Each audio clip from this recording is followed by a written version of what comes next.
We live, motherfuckers. Now this playing. All right, hold on. Wait a minute. Here we go. Send us an itinerary. Here we go. Keep asking about that one. You know, man, I asked him yesterday. We was at we did itinerary, man. So You we know what kind of question. just be ready for the question I asked you. No, I'm with that. I already know the answer. Every time I come in the press room, you in the press room. Working on our Stars Hot Tronic heat press. Using all the vinyl. Making all the picture tees. I like vinyl. I'm about to just load these boxes up. I'm out your way. Man, you gotta be a crazy little brother to get fired on your day off. What you get caught stealing boxes for? Man, I didn't get caught stealing no boxes. He said he caught me though. You get our rent paid. Why don't you go in there and ask the girls real fast to see if they help us pay our rent? That don't sound like a bad plan at all. What's up, Pops? What's up, Smokey? I'm trying to set up a meeting with the girls, man. Okay. Y'all wanna help me and Craig pay our rent? Craig still owe me money from the last time he got me. He gotta learn a lesson. He shouldn't be stealing. Go ask him to tell that girl from last night to give him some money. What they say? They said it's slow for real. I'm about to just ask Pops when we get our job that night. Of course you can. Yeah!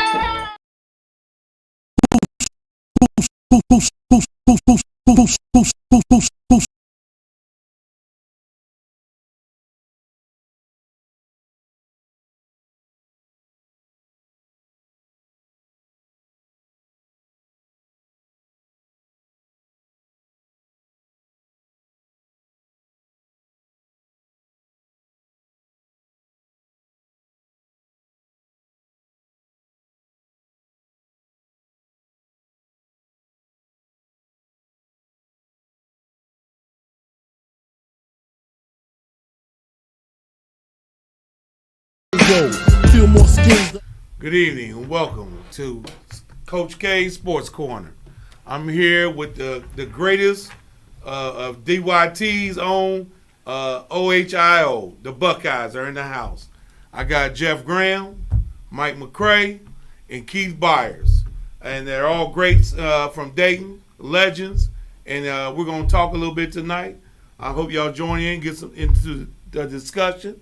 You got questions, ask them, and we're going to put them out there. First, we got Jeff Graham. Tell us a little something about yourself, Jeff. Jeffrey T. Graham. Wait, hey. I think we're getting personal here, Mr. Wayman. But you know, from Dayton, Jeff Graham, played football.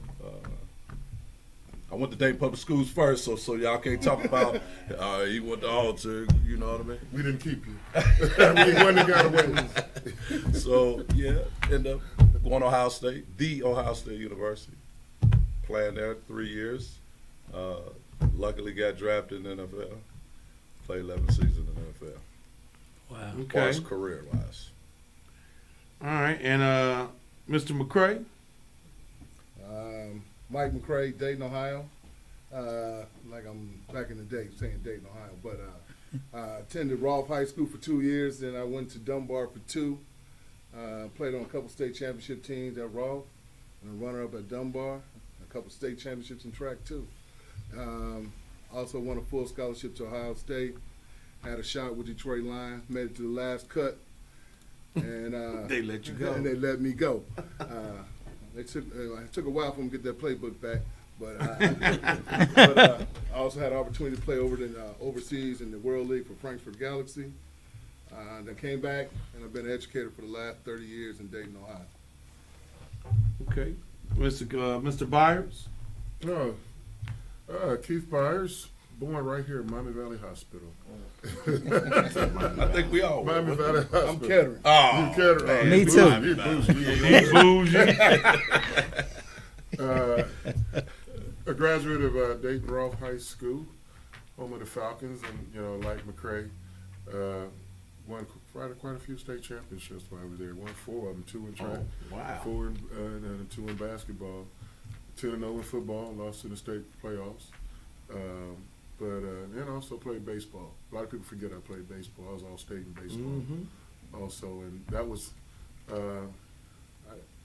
first organized sport that I played. Was baseball. Growing up was baseball. Football was the last organized sport I played. I say organized that means when I was finally on a team. Okay. I was always playing football, in the neighborhood, sandlot football, but I grew up loving sports, and I'm a sports lifer forever. After leaving Ralph High School, went to The Ohio State University for 4. I didn't get to leave after 3, man. They made us stay. Well, no, I was a Prop 48. Okay. All right. I'm glad they got rid of that. And then I went on and played in the National Football League. I was first round pick in the 1986 draft. 10th player picked overall. 10th player, Yeah, and played 13 seasons. First 7 with Philadelphia, and the last 6, 3 with Miami, 2 in New England, and 1 with the New York Jets. Awesome. Quick question. Also got a guy here, Mr. Know-It-All. Yes, That's gonna thanks assist for having me me, this evening. Coach Big K. What? Coach K. Okay. This is Ohio State focused here. So, question that I have for all 3 of you: when was, because all 3 of you played football at the Ohio State University? So, when was your first football experience prior to Ohio State? So, did you play Pee Wee football or things? No, I didn't. I wanted to play. Mm-hmm. I was in Trotwood educational system from kindergarten through 9th grade, and Trotwood had a good program, 4th, 5th, and 6th grade Pee Wee football program. And when I was in the 4th grade, you had to get a permission slip signed. So they give it to us at school, bring it home. And I come from a 2-parent home where you ask one parent what their answer to a question, that was for both parents. You didn't dare not like the answer, then go to the other parent. That was not good. So I was in the 4th grade. I asked my mom to sign my permission slip, and she said no. So I didn't get to play in the 4th grade. In the 5th grade, I went and asked my father that, when you sign this permission slip, I want to play football. He said, I don't care, just go ask your mom.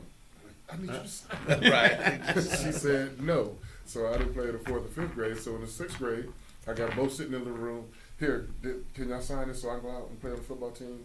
Before my father could answer, my mother said no. He was over there laughing because I had 2 older brothers who didn't play football, but they was like, my mother said no. I don't want you out there. You're gonna get hurt. I don't want you out. But it's okay for me to go out here and play with no equipment on, busted nose, busted lip, In the street. in the On any street. kind of No age group, play with teenagers, didn't matter. Yeah, that was fine, but on an organized team, no. So I started playing football in the 7th grade when you didn't need a permission slip, So I was in Trotwood and came home and I said, I'm on the football team. I ain't signed no paper. I said, no, you don't need one then. I said, y'all said that whenever I start, I can't finish. And my father was just rolling on the couch, just laughing. Yeah. He got you now. He got you. So this School activity. school activity, yeah. JG? Oh, I started Pee Wee. What grade? How old? I think it was 4th grade. 4th grade. 4th grade, we started at Meadowdale Pee Wee Lions. Played there and won a couple, I don't know what league championships they were, but won there's them. no trophies or anything, but we were undefeated. You got your ribbon. I got a ribbon. You got a ribbon. He got a participation trophy. Yeah, exactly. No, we got a concession stand, hot dogs, some dips, some M&M's. Chili Willy. Gotta have What was your Chili Willy. position? Oh, I played quarterback, with a neck roll. Thought I was, I don't know why I had the neck roll. Not a neck roll, a QB. At QB. I was looking good, though. I couldn't throw a lick, but I could run the ball. Option quarterback. But at Meadowdale all the way through until got to 7th grade, then Dayton Public Schools got rid of football. I don't know if you guys remember that. So I didn't get a chance to play 7th and 8th grade at all. And then, We didn't have. They didn't bring it back. Ooh, you got no league Well, to they go? brought it back our 8th grade. no, they and I didn't. No, Our 8th grade year, they brought it back. no, they didn't. Well, you was. I didn't play in the 8th grade. I went all to my freshman year I know that. because I didn't have football my 7th, 8th grade year. Stivers didn't have it. You was at Stivers. What I'm saying is we had it at EJ Brown. Were you there? Stivers didn't have it. But you know, Rolf and we EJ had argued Brown. about this JG 100 Brown- times. Rolf and JG. Rolf and JG. Rolf and EJ Brown and Fairview had it. Y'all didn't have it. Y'all was bougie over there at Stivers. We was bougie. And that's ain't that where you graduated from? No, I didn't. I went to Patterson. But it was close to Stivers, right? Patterson. It was right there, Like I right? said, Stivers, y'all did not have football. So then that was your excuse to sell us out today, but and get bougie and all over. But we'll get back to that. Matt, Okay. when was your first experience playing football?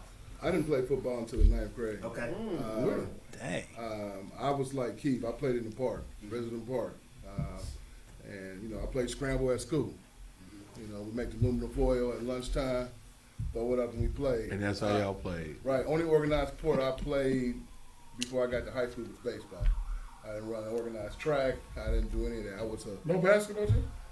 I played a little bit. You played at Miami Chapel? I played in Miami Chapel 7th grade. Oh, okay. Yeah, you're right. Okay. Well, I have it's like volleyball we- too, right? Oh You had yeah, volleyball? See, when I was going to the 7th grade, that's when they stopped football, and we had co-ed volleyball at that time.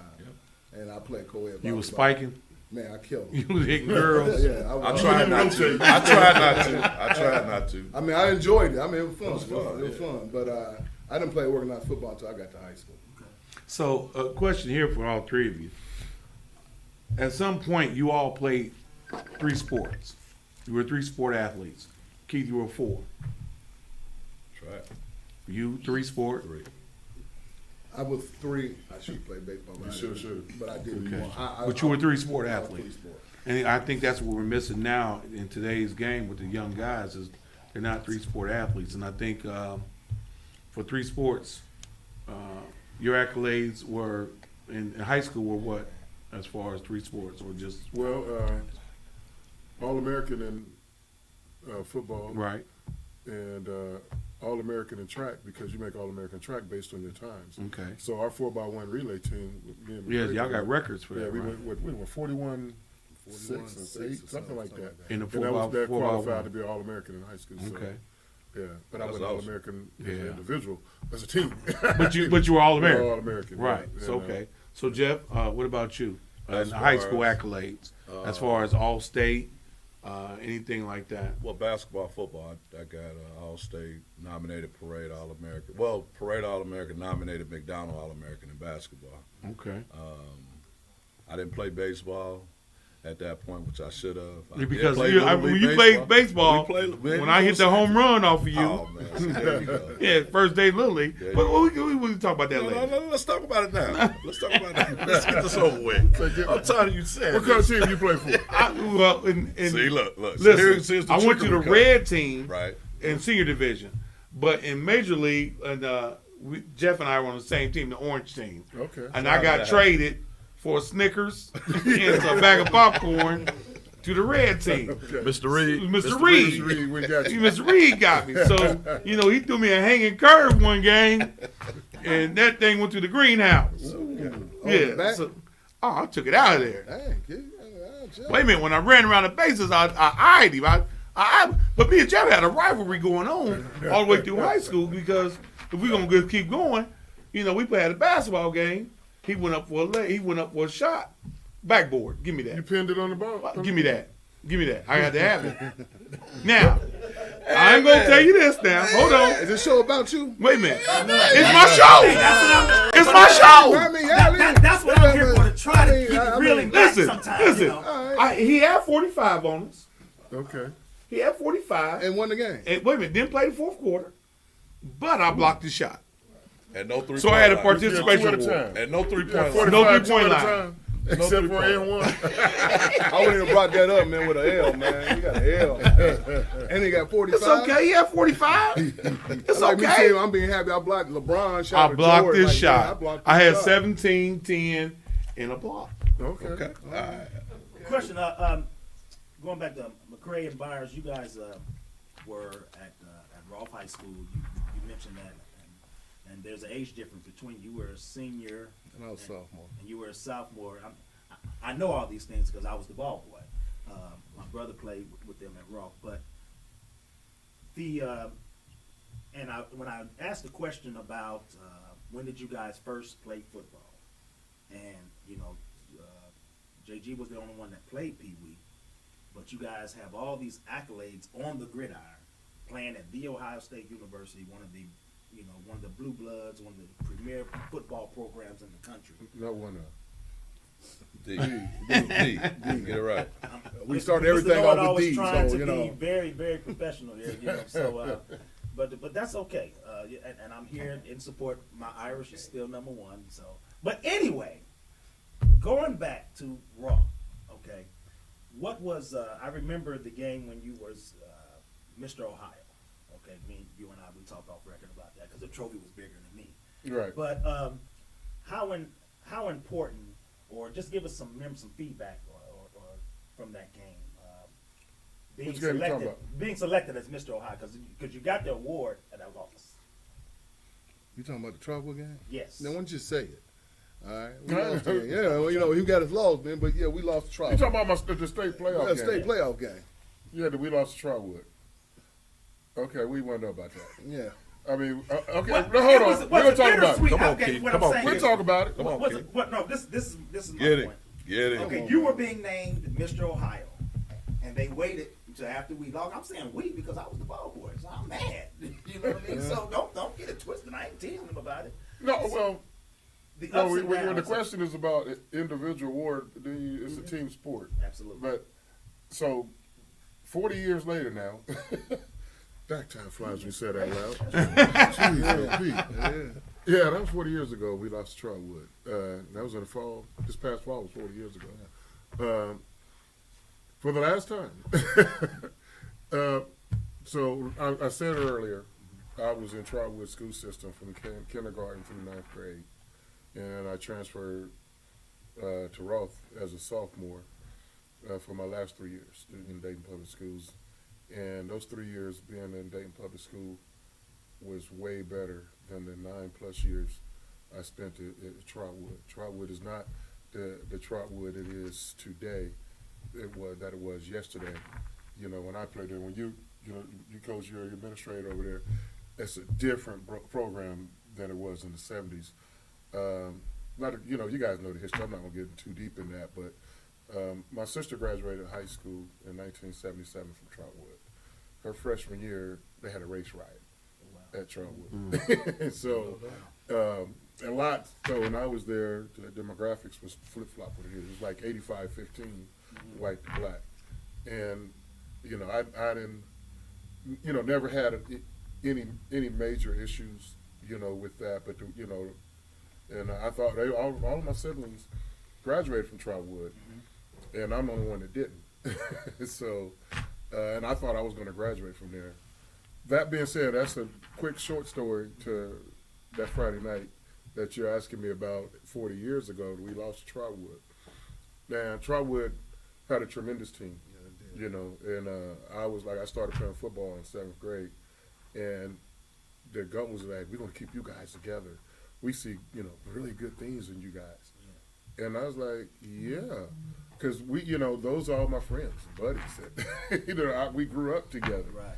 And we lost a game, I believe, we lost one game my 7th grade year, and we undefeated in 8th and 9th grade. You know, and I wasn't even a running back. You know, I played tight end because when I show up, they was like, we already got our running back. Maurice Douglas was running backs, and we got, you know, Ronnie Bonner.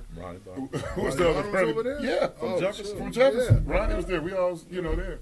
And so when I show up in 7th grade, you know, don't you even think about putting me on that line. I don't have a position. All I do is play football. And when y'all put the ball in my hand, magic is going to happen.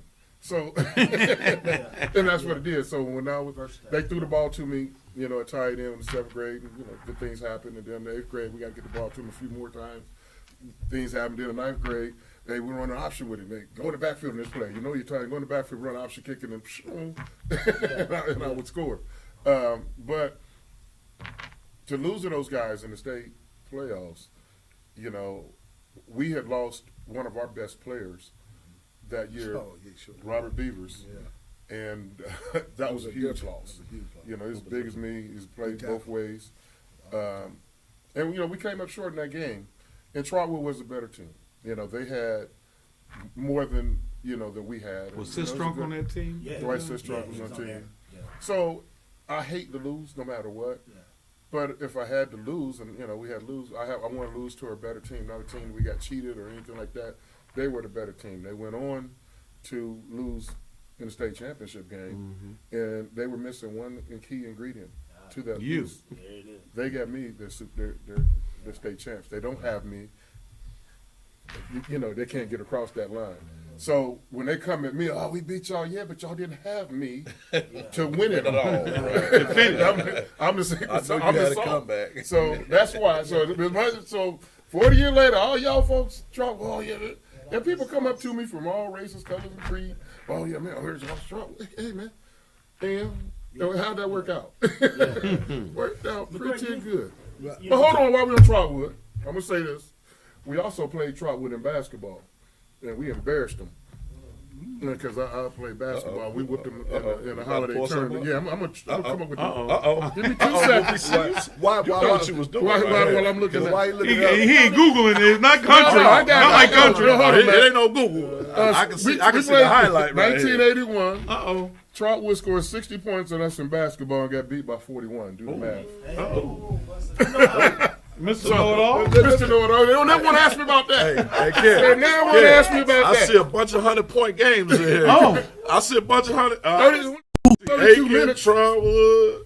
So real quick, y'all played on the state championship team together. Yes, basketball. Absolutely. I want to say something about the Trotwood game. And this the one thing I want people to understand about Dayton. That might have been the biggest crowd I played in high school sports at Welcome Stadium. They even brought bleachers in. Yeah. In the end zone. In the end zones in the track. Yeah. I mean, both sides was filled. I mean, Welcome Stadium, when our kids talk about it now, I want them to understand people came to games back then. It was a full house. It was. All right, and it was a great game. Okay? And I got 2 things to say about that game. And this is the truth because, I look up to Keith a lot. I've been knowing Keith since Little League Baseball. We played together in high school, college, and we've been friends for a long time. I started the game off with a fumble recovery. Took it to the house. I took it to the house. And at the same time, my mother was having one of my sisters. And she didn't even get to go to the game. That's why I always remember the date, November 13th. 1981. That's the year my sister was born. You had a scoop and score. A scoop and score. My mother had to listen to it on the radio. Did the pinky go up? Did the pinkies go up? It didn't go up. But the one thing I would say about that game, I had to go in at the end of the game because we had the game. They had the game won, and I was the backup tailback to Keith. And they when people hit Keith, I didn't see that too much. They was out there, he couldn't get going. They was hitting him. So me and the guy named Jeff Early go in, and we supposed to do a dive, just and then we gonna run the option. I said, Jeff, I ain't running no option. Just give it a stand. All right, okay. They out here banging. I'm ready to go home. All right, okay. Tick tock. So Jeff does his Jeff and runs the option. You're nowhere near to get the pitch. I ran straight out of bounds. I just turned that mother up. All right. I said, that ain't no reason. You are dirty.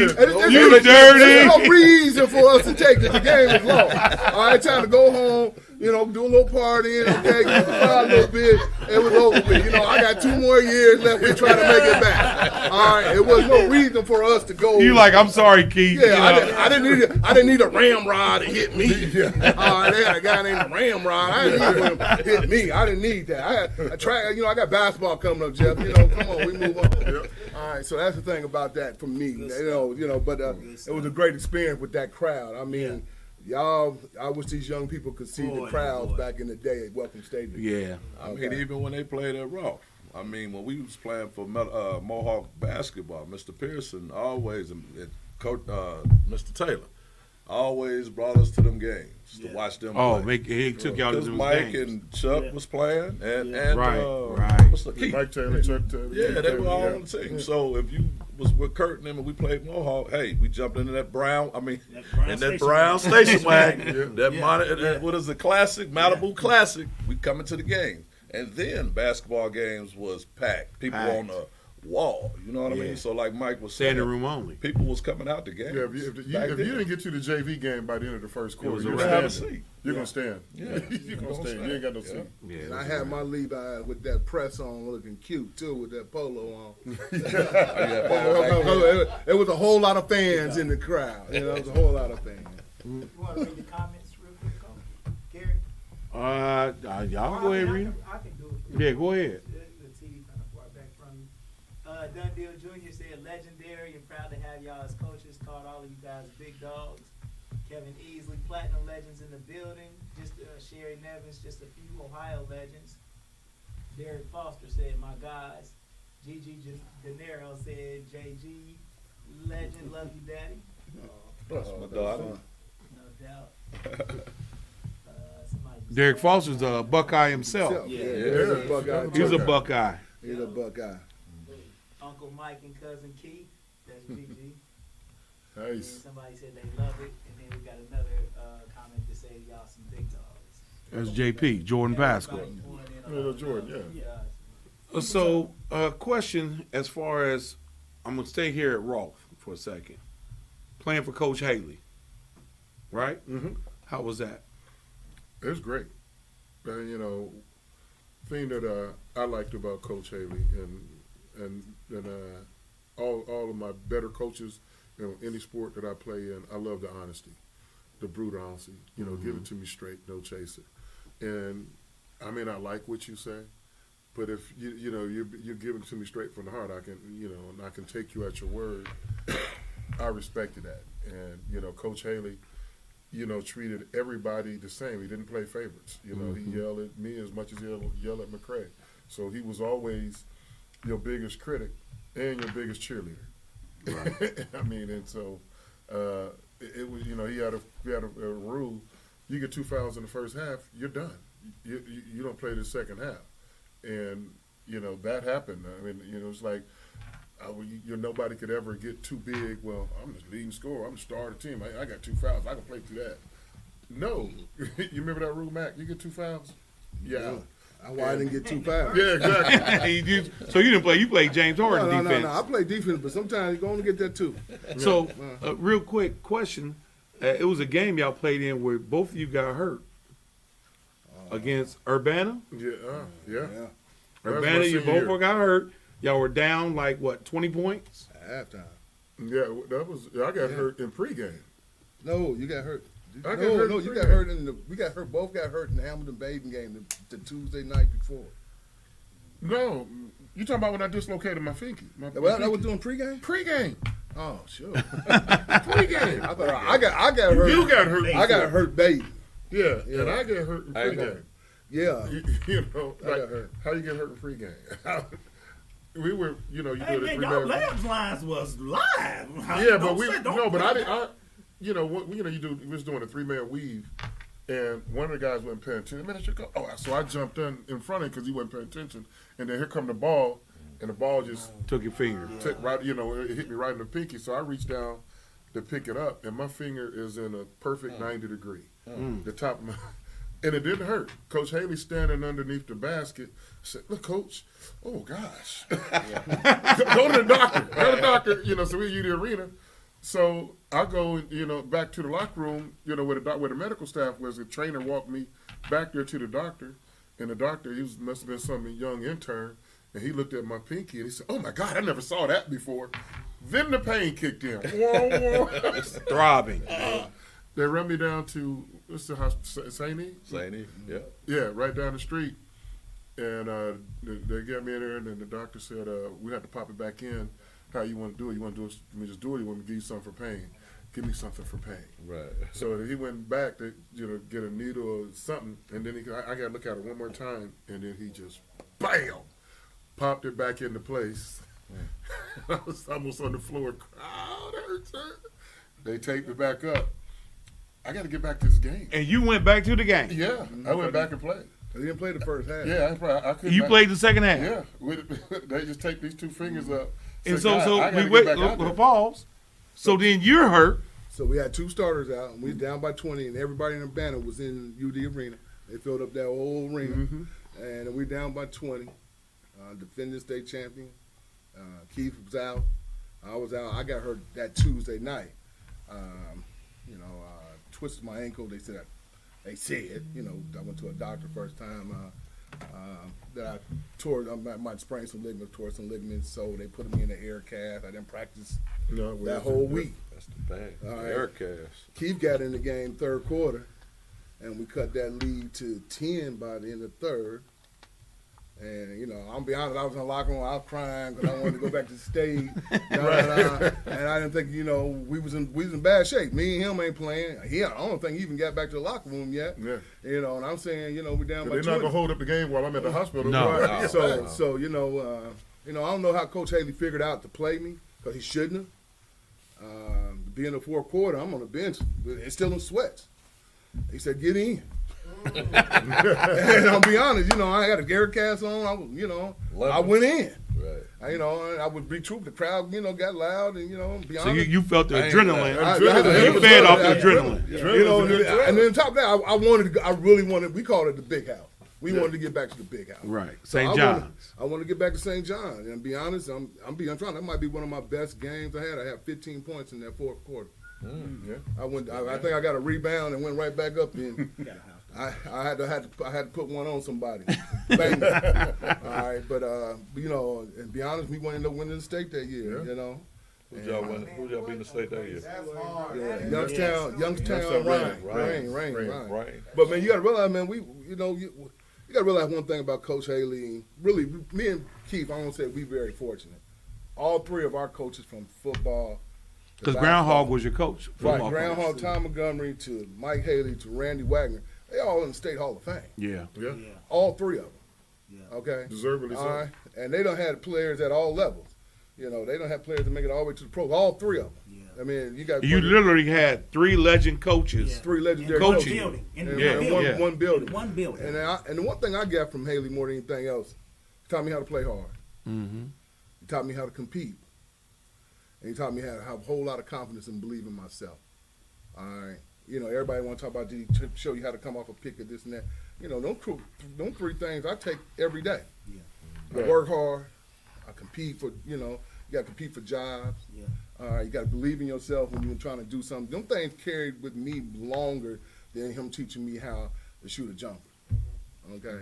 So, and to be honest, Montgomery had the same attitude that Haley had. Right. All right. And Big R. Right. And Big R had it, the same attitude with a little more humor. So y'all got some choice words at practice. I mean, they talked to Word. you, like you were men. They didn't talk to us like we was kids. They coached you hard. If you was thin skinned, you just wasn't gonna make Couldn't it. beat it. And I wasn't go home and tell my mother I didn't care about what happened in practice. I just need to get some Kool-Aid and get recovered. You know what I'm saying? Not Kool-Aid. Not Kool-Aid. Oh yeah, that cherry. The sugar. One parent coach conference with Coach Haley from any player. Like, man, my dad had to talk to Coach Haley after practice. And my mom, that never happened. Never happened. Never happened. But one thing, we're talking about our, my senior year, Mike's sophomore year at Rolf on that basketball team. But we got to go back to my junior year. We won the state that first year. It was, in our core varsity was only 11 players. We had 9 seniors, 1 junior, myself, no sophomores, and 1 freshman, Steve Smith. Mike could have been on varsity, but but we didn't. And This is your junior year. my right? junior year. Yeah. So we win the state, and everybody's gone. As far as the people who played, and Steve Smith played, when we got blowouts, which was a lot. So that's where he got majority of his playing time. So now we come back our sophomore year with no starters because I was a 6th man my junior year. So we got no starters and a brand new team. Wow. And we win the state again because we didn't win. The holiday tournament was huge, which was big back in those days. We lost At Hare Arena. At Hare Arena. Right. We lose the city championship. We don't win the city, which was, Y'all lost to Kaiser? In the holiday. In the holiday. Holiday tournament? Championship. Yeah. Meadowdale won the Middledale city. won the city. They had a nice So squad. we had to win the state to save our season. So we win the state with a brand new team. That So you ask speaks, what that kind speaks of coach volumes on Coach and Haley the program. and what he brought to the table. I remember as a child watching y'all play, and I remember him running out with that blue blazer on and that flower.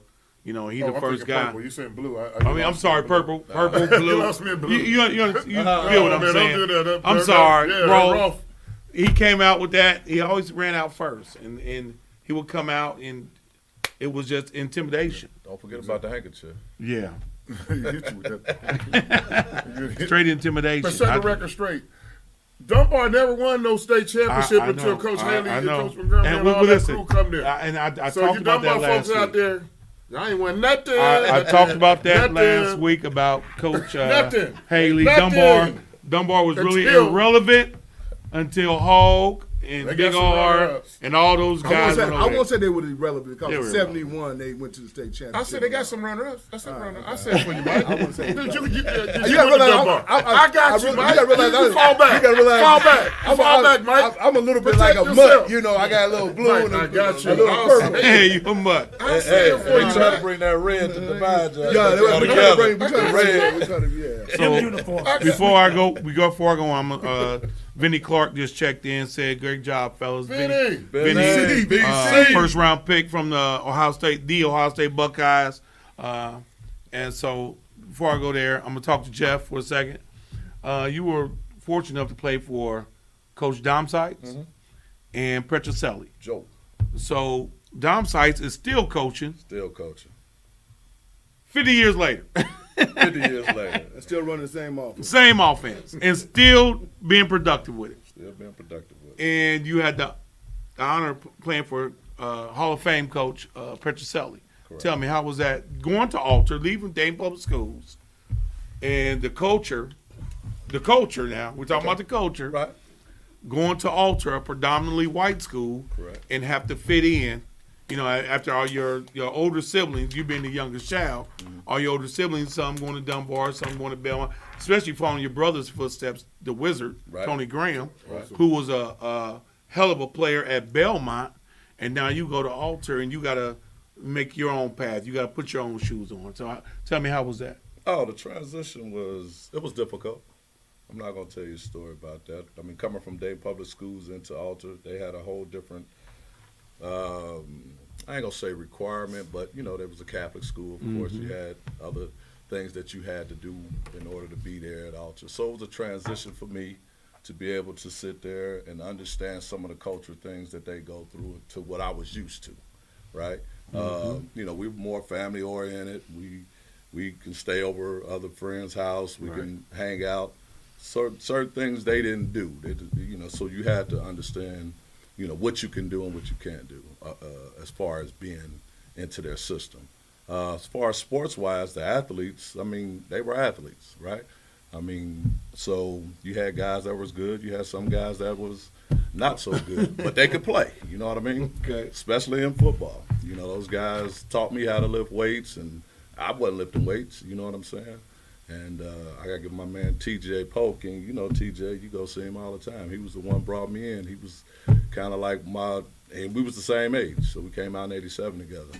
So he was a good mentor for me to adjust into that situation, right? Now, you did get looked at funny, right, about certain situations when it come to playing time and how you get into games. I wasn't used to it as far as I didn't see it, but you would hear about it amongst the kids talking about, you know, you playing in front of Mike. Just say if Mike, oh, you playing in front of Mike. Like, I don't think I'm playing in front of Mike. I think I'm competing if I'm working hard in practice. If I can get in the game and I beat Mike out, then More than lie. right, you know what I mean? So I don't think that was, you know, a big thing. But it also taught me later on in life how to deal with it once I got to college, right? It wasn't a transition for me at that point because now I kind of had a 4-year run on how to deal with, you know, their culture and how they talk and what they do, right? Which I wasn't going to change myself as being who I am, right? Even though, you know, some guys do, you know, change over. You know what I mean? So I didn't allow that for me to happen. And But your mom won't allow that. well, and I was kind of upset with my mom for a minute. Like, Mom, why did Alter? You know, how did y'all? You know, how did the Alter? How'd that come about? How did it come back? You know, and I still don't answer to this day because that's one thing you just don't do. Really? Yeah. That's what Whoopi be trying to pry it out of her. Like, Miss Graham, how did you? I'm not gonna say it. Ain't gonna do that. I've been getting a little more, you know. So I'm getting a little more. She gonna cuss you out. Oh yeah, but I mean, just the relationships that I built from there, I still got friends, and it showed me another side of where they from, and you know, and their culture and how supportive they have to some of our support. Which is, I'm not comparing it like oranges to apples or anything like that, because when you look at them, and when I say them, I'm not saying you want me to say the Alter family, right? Yeah. It was different. You know, they had fundraisers. It was a more like, what I want to say. Structure. There you go. Yeah. Structure is a good word. That's a perfect word. And not saying that we didn't have that in the black community at all, right? We had fish fry. You know what I'm saying? It It was a different structure. Not that it was. No, I'm not comparing it was better or worse. I'm just saying the structure was We different. can go down to JJ's real quick and get some fish. You know what I'm saying? Our hooks. Yeah, hook. You know what I'm saying? Go to But- Shields, man. Get that big old piece of fish on that That's little small but bread. that's all it was for me. And then once I got adjusted to the fact. So you had a pregame meal over there, in other words. We had pregame meals. We had to wait to college so we got a pregame.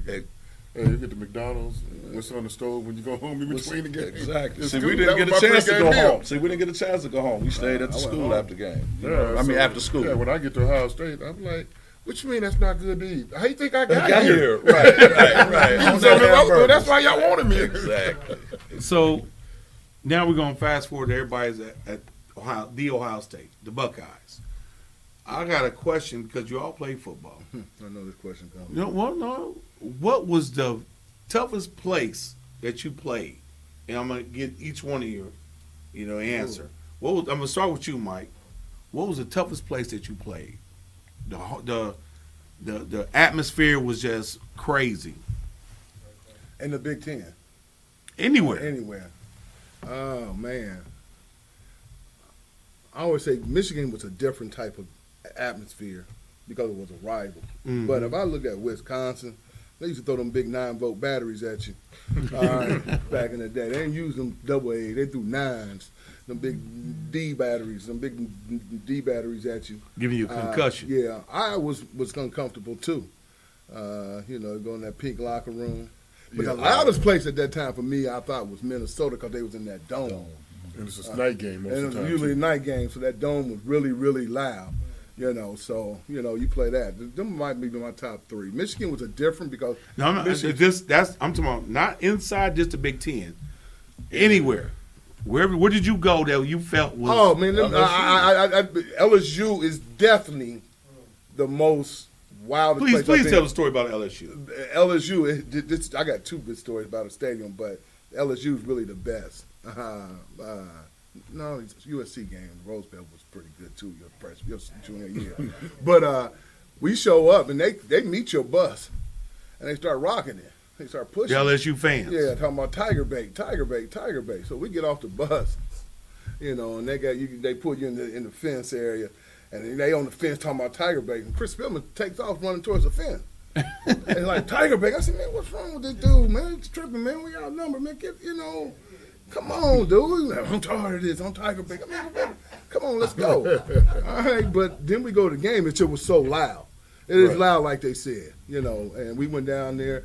They call it Death Valley, don't they? Yeah. Something like that. Yeah, definitely. And it was loud, and we tied. It was a 10-10 tie, but it was the loudest place. And the second time I've ever been, I won't say intimidated, but felt like we were going to take a whooping was the Rose Bowl.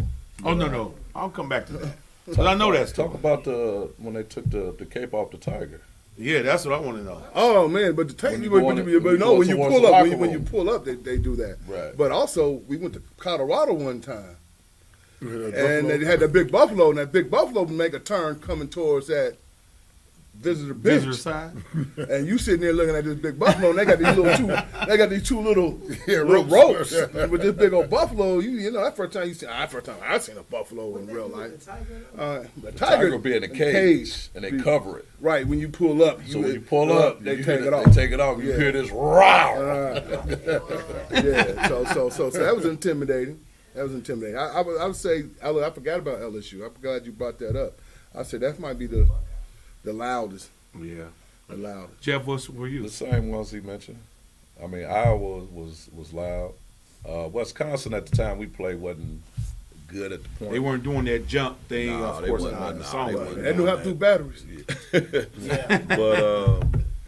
But Big I'll D say just said Iowa that. was one of the top loudest places we played at. Plus Michigan, of course. Big D just said, Derek Foster just said, Wisconsin, they put the batteries in the snowballs. Oh man, you get tore up, man. They tell you to keep your helmet on all the whole time. What about you, Keith? Well, for me, road games, it seemed like we had to go to Illinois. I only played Illinois at home once while I was at Ohio State. Wow. We went back my freshman and sophomore year. We went to Illinois, and players. those were they had good. They were Big Ten champs my sophomore year, so they were good. They're not the Illinois of today. They were good yesterday, and it was loud and windy. That's one of the windiest stadiums. That's So even they're in now, the sticks and stuff, right? it's not not really. Champagne. It's kind of like Wisconsin.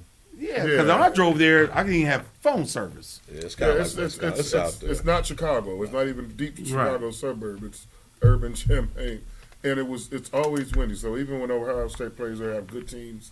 You always check with your special teams. What do we want to be kicking in the second half? Because it could be, 30 miles per hour wind, and so it hasn't really come into factor lately when Ohio State's been there. They're up by 30, so you don't worry about the wind. But when we played there, the wind was a factor, and we lost there my sophomore year. Mike Tomczak got knocked out of the game, a concussion, and he's in the huddle. He's literally out on his feet, and they're called to play. The play plus come to me. It's like 21 days, and he's like, "No, we can't run that." Like, the heck, we can't run that, but I'm getting the ball back. Right. 21 days. No, we can't run that. Time out. He calls time out, goes to the sideline. I follow him. I said, Coach, he out. No, I'm not. I'm okay.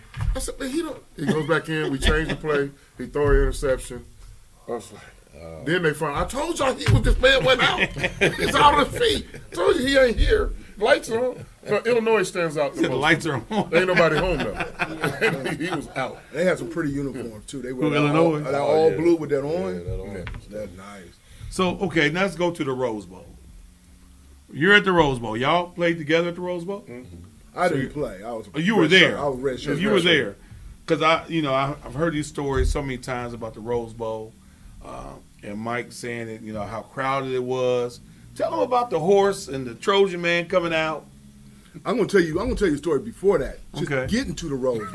About y'all being, you and Okay. Keith. I'm gonna tell you the story Oh, about please getting tell to, it. Oh, getting to the guys, Rose please Bowl. tell this story about Okay, y'all all right. being late. A lot of people don't know this story. This is a story. And it's 100% true. It's 100% true. All right, we had to be not back the night before the plane left. Yeah, we that left morning. on the 26th, so we Right, had to be back we had a Christmas night. Christmas night, and I'm sitting at home. We didn't have cell phone. I'm waiting because my ride is Keith to go back. All right, I'm waiting for Keith, and I'm calling his house, and I'm calling house, and I ain't getting no call back. I'm sitting there in the living room waiting. So I finally get a call, and we had to be back like 7 in the morning or something like that. Yeah, our curfew was 11 o'clock at night. Right. So we had to be back like the bus was leaving to go to the airport like 7 or 8. I finally get a call like at, I'm going to say 7. Talking about, I'm on my way to get you. Now, me and Keith, it's an hour, it usually take an hour and about 10 minutes to get to Columbus. Me and Keith made it from Dayton to Lane Avenue, Holiday Inn, in 35 minutes. That's the fastest I've ever been in a car. Yeah, it's true. Speed limit was 55 miles per hour. It was 55. And we were So who was driving? We wasn't close to You 50. drove. We wasn't close to 55. And what kind of car were you driving at that time? 1979 Camaro. And it was low flying that morning. It was low It was flying. low flying. And I ain't got no seatbelt on. I'm just like, okay, let's go, Keith. And, I'm just cheering, let's go. It wasn't no traffic, and I mean, we went down that bad boy so fast. We pulled up right when they was loading on the bus. We got put on punishment for the first 2 nights there. But the game, man, we came out and warm up. I looked good in warm up. I knew I wasn't gonna play. All right. So we come out first as a team, and Now, before you finish, I want you to tell them, please don't hold nothing back now. I'm gonna tell the truth. Okay. All right. He said, I'm gonna tell the truth. But we come out first, and then the USC come out, and the horse comes out first, and he prancing. I mean, he stepping. All right. And the dude got a sword. He gets down. Jump off the horse and put the sword in the middle of the field, like boom. I turned to my friend, Dwight Smith. I said, man, they're going to whoop our ass today. I said, man, we in trouble, man. I said, man, this dude done came here on this big old horse and put this thing. I said, man, we got to get our ass whooped up in here. I said, man, I wouldn't, it was a show. It was intimidating, He get down and he got on this Trojan outfit. I said, man, we in trouble, dude. Yeah, so I cheered hard, looked good in warm up, but Keith had a hell of a game. It was a close game the whole game. Lost by 3. Lost by 3, but it's just one of them games. You just like, dang man, this motherfucker, I wasn't used to this, So I remember you telling me a story one time about. Hold on. Let's get this one story over. Let's get this one story out because I know it's gonna come up. Okay, the reason why I didn't play my freshman year. Okay, all right. Let's just get this. I'm just gonna go and throw this one on out there because it always comes up. Okay, all right. Our last scrimmage at Ohio State before we went to break camp. I'm playing linebacker. I think I was second team linebacker, something. Safety. You were playing strong safety. I was second team strong safety at that time. I was strong safety. And Keith caught I don't know if it was a lead or counter, but I read it really quick. And I came up there. I'm saying I'm gonna put Keith on his back. And I ran up there and hit Keith really hard. And Keith ran right through me. I'm on the ground, my shoulder like this, and keep going down the sideline. So I had a shoulder injury, so that's what kept me from. I had a red shirt because I had to rehab that shoulder. But that's what happened. Yes, he did run me over. Hey, Mac, listen, and guys, this was no cell phones, none of this back in those days. So this story hit Dayton airwaves. I mean, because my brother was at the University of Toledo. My brother called me and said, I'm gonna go ahead and say, Mac was my idol back then. So he called me and said, "You ain't gonna believe this." I said, "What?" He called me Mac. He said, "Man, Mac got hurt trying to tackle Boom at practice." My brother plays for the University of Toledo. This is the truth. That's why Mac knew I was gonna bring this story up to finally get it out on what happened. That's why I got it out. It's over with now. So he was trying to get this. He was trying to get this. I got out. Sometimes you don't let nobody punch you. You get it out first. But also along with what Mac is talking about. The backstory is that we went to high school together. We competed hard every day. Mm-hmm. That's why we were so good. We didn't call it brother-in-law. We didn't take it easy on each other in practice because we knew the game was going to be hard. Right. So the game could be easier if we were better prepared. So we always practice hard against each other. And Mac is Mccray is somewhat modest, believe it or not, when he talks about modest. Yeah, I mean modest. Oh my God, that's one word. Modest from the standpoint, he was in a great recruiting class, and when you talk about that class '84 that came to Ohio State, everybody's you Chris Carter and Chris Billman. Oh yeah, them two. I'm like, it was 3. Right. The 3 top dudes in that class was Mccray, Chris Billman, and Chris Carter, and I felt bad, that Mike got hurt. Because he came, prior to him hitting me in that play, he was killing all our running backs. Mm-hmm. That's why he had moved up to second team on the depth chart. We started with 2 freshman corners and a redshirt freshman safety, and 2 redshirt freshman safety. So we had all freshman secondary, that year. Right. And Mccray was moving up to maybe get one of those starting spots. Right. So, he's knocking out John Woolridge, my backup tight end, Roman Bates, but I'm just saying, every running back other than me, right. That's why Mccray is hitting everybody. And he hadn't hit me yet. He hadn't had a chance to go against me yet. And so now when I'm coming around the corner, here comes Mccray, and I'm like, oh, Lord. If Mccray... we just train that way. And I know Mccray ain't about to go take my legs out. He ain't that way. I'm gonna hit you and I'm gonna knock you on your behind. I'm gonna tell him I'm gonna meet you. On the training table. Yeah, exactly. He gonna talk trash to me. And I get, I'm like anybody but Mccray, not him. So I had to, lower the shoulder on him because if I don't hit him, he's gonna hit me. And how you do your homeboy that way, man? That's how we train. I didn't do. He was hurt, but I was hurt emotionally. Right. It hurt me. I'm like, he was hurt. I'm like, God, that's like little bro. Yeah, I'm like, come on, man, because he's gonna play a lot of freshmen. Because red shirt ain't no option now. With you guys, he's playing. How you came up, each one of you did something for the other to help. Oh yeah. With you helping Mike helping Jeff adjust to Ohio State and college life and college football. Yes. Because I go back to high school real quick. He used to always, even to this day, he tell me, "You know, you just want to play. I was a better running back." So even when I'm a senior, he talking trash. You know? So every time I come out, he come in. Told you. So it was just second nature. That was true. That's true. But I will say one about it. You got to realize I watched Keith that whole year, man. Right. He should have won the Heisman Trophy that year. Oh, we're gonna get to that. I just want to know. I'm gonna go get to Jeff. I get emotional about that. And I'm gonna talk to Jeff about that Minnesota game. Was it Minnesota that y'all were down? And you made a lot of plays to come back. Did you get a punt return? Yeah, punt return and a couple touchdowns. You got the game winner touchdown. Right. Talk about that, please. Oh, go Like ahead, that. Mike. No, I'm just gonna say you talk about that, how we took care of each other. Keith took care of me.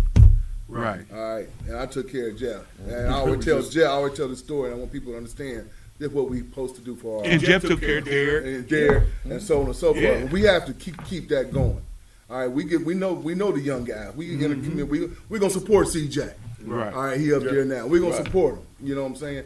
But Jeff was going through his first year starting. He had some guys in front of him that shouldn't have been in front Right, of him. because you went up there as a defensive player and Right. safety. Then they moved him to wide receiver, and they had some people in front of him that he shouldn't play. And Jeff got frustrated. And I understood why he got frustrated because, I'm going to be honest, they shouldn't have been in front of him. And I went to Jeff, and I was honest with him. He was, we talked. I said, Jeff, don't worry about this. When Big Ten comes, they ain't going to be playing. All right? When that Big Ten, that ring is on the line, they're not going to be playing. So don't worry about it. And that following week, after I said that, he started. All right, he had that great game against LSU. Yeah.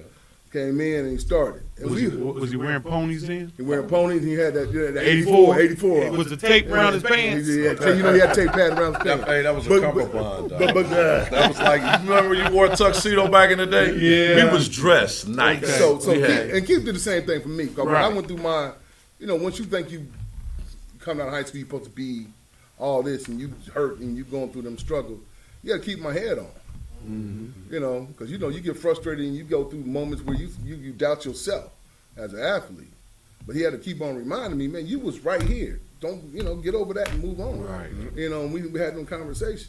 Now you can go to Minnesota because people got to know that. Okay, I appreciate that. People got to know. You drawing that picture for everybody. Right. People got to know because our understand kids sometimes don't understand. You don't do everything by yourself. Right. It's never about me. All It's right. about And us. if you from you from 937.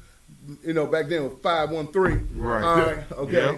That we're going to support each other. Even we don't have some disagreements. Yeah. All right. Okay. It's been some time we don't have to disagree, but we all there trying to do the same thing. I never got jealous because he made it and Jeff made it, and I got a shot.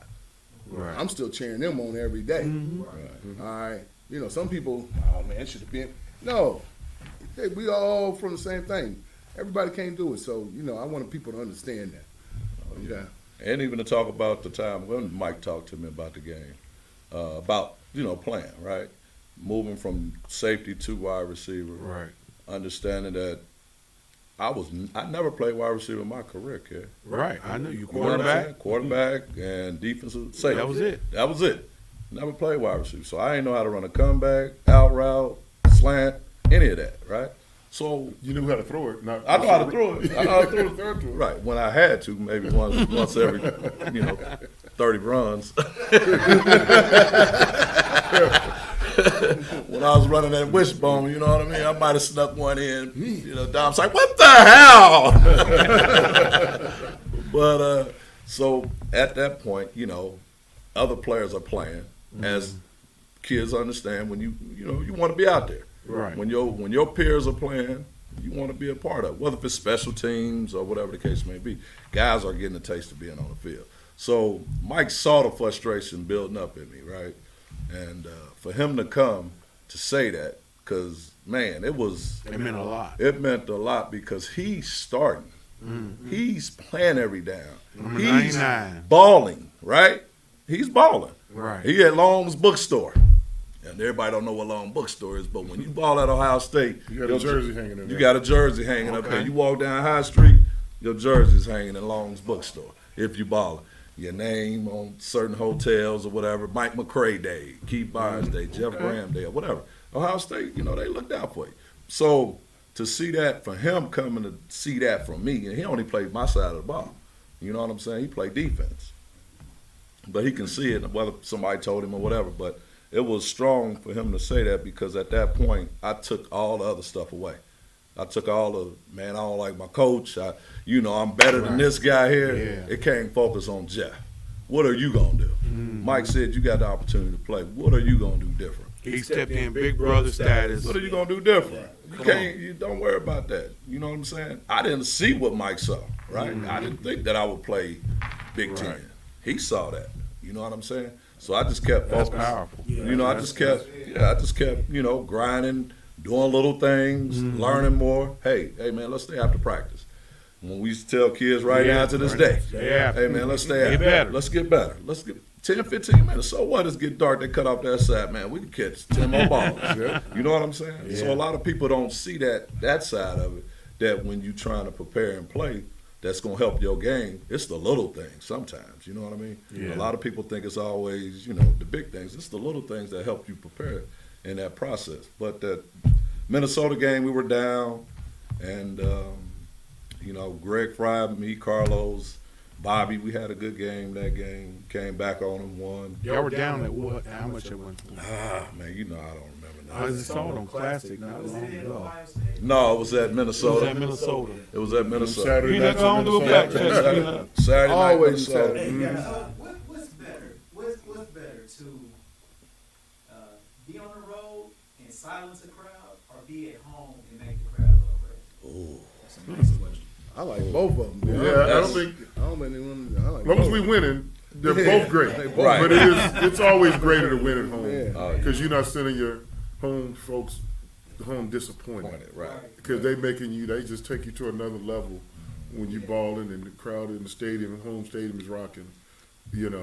That's better. Even though road wins are sweet too, because now that plane ride home is even sweeter. We came here to get was a W. I remember watching that game and watching the plays you made, the punt return, the touchdown, the winning touchdown to close the game out. I just thought that was a huge and catapulted you as a wide receiver, especially as a number one wide receiver. 31-0 before they. Yeah, that's what it was. Yeah, it was 31. I came back from 31 now. Yeah. He does. That's my fact guy. He does all the fact checking. Right. I don't remember that. I want to go back to when you guys, because and make sure I'm getting this right. And the question's it's a recruiting question for our young people to realize. Talk about the difference in family support, but okay, Boone, you being the elder statesman here, you played for Earl Bruce. Yep. Okay, you were recruited by. No, you played for Earl Bruce too. Right. You played for Earl Bruce. You were recruited by Earl Bruce, but ended up Played being one recruited. season. Well, I didn't play, but my season, my Yeah, year you were played. recruited by Earl Bruce, and Right. and was there. Now, going back to coming out of high school, about recruiting and things of that nature, and I want JG to tell the story, because he know I love this story, with how close-knit his family is, because you were everybody here got recruited. You don't go to a place like Ohio State, you don't have other options. Yeah. But JG, we know that Ohio State wasn't first on the list. Well, I ain't gonna say wasn't first on the list. It's Okay, just, okay.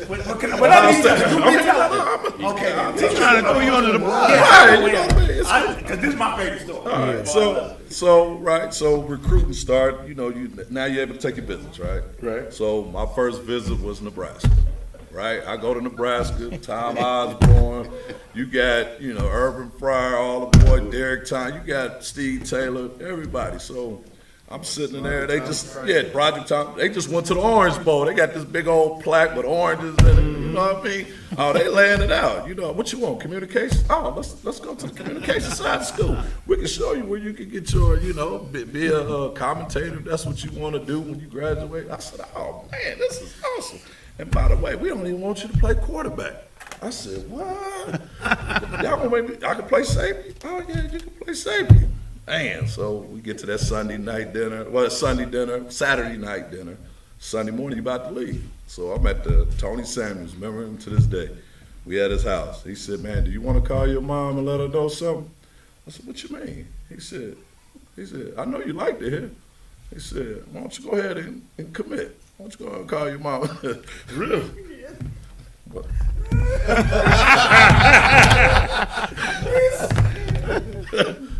Hey, Mom, what's up? I think I'm going to go ahead and commit to Nebraska. I want to hear it. And the phone was silent, right? I'm going to say this on air. I don't want y'all to be offended by it. She said, you better commit your ass on that airplane back.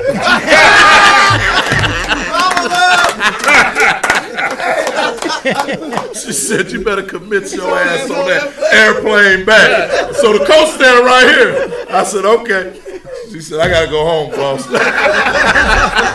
It's time for me to hit that plane, bro. Whatever time, I got to get back to that plane. And when you bring this story up to her, she always ad-libs about what she said, but she don't deny that what everything he said.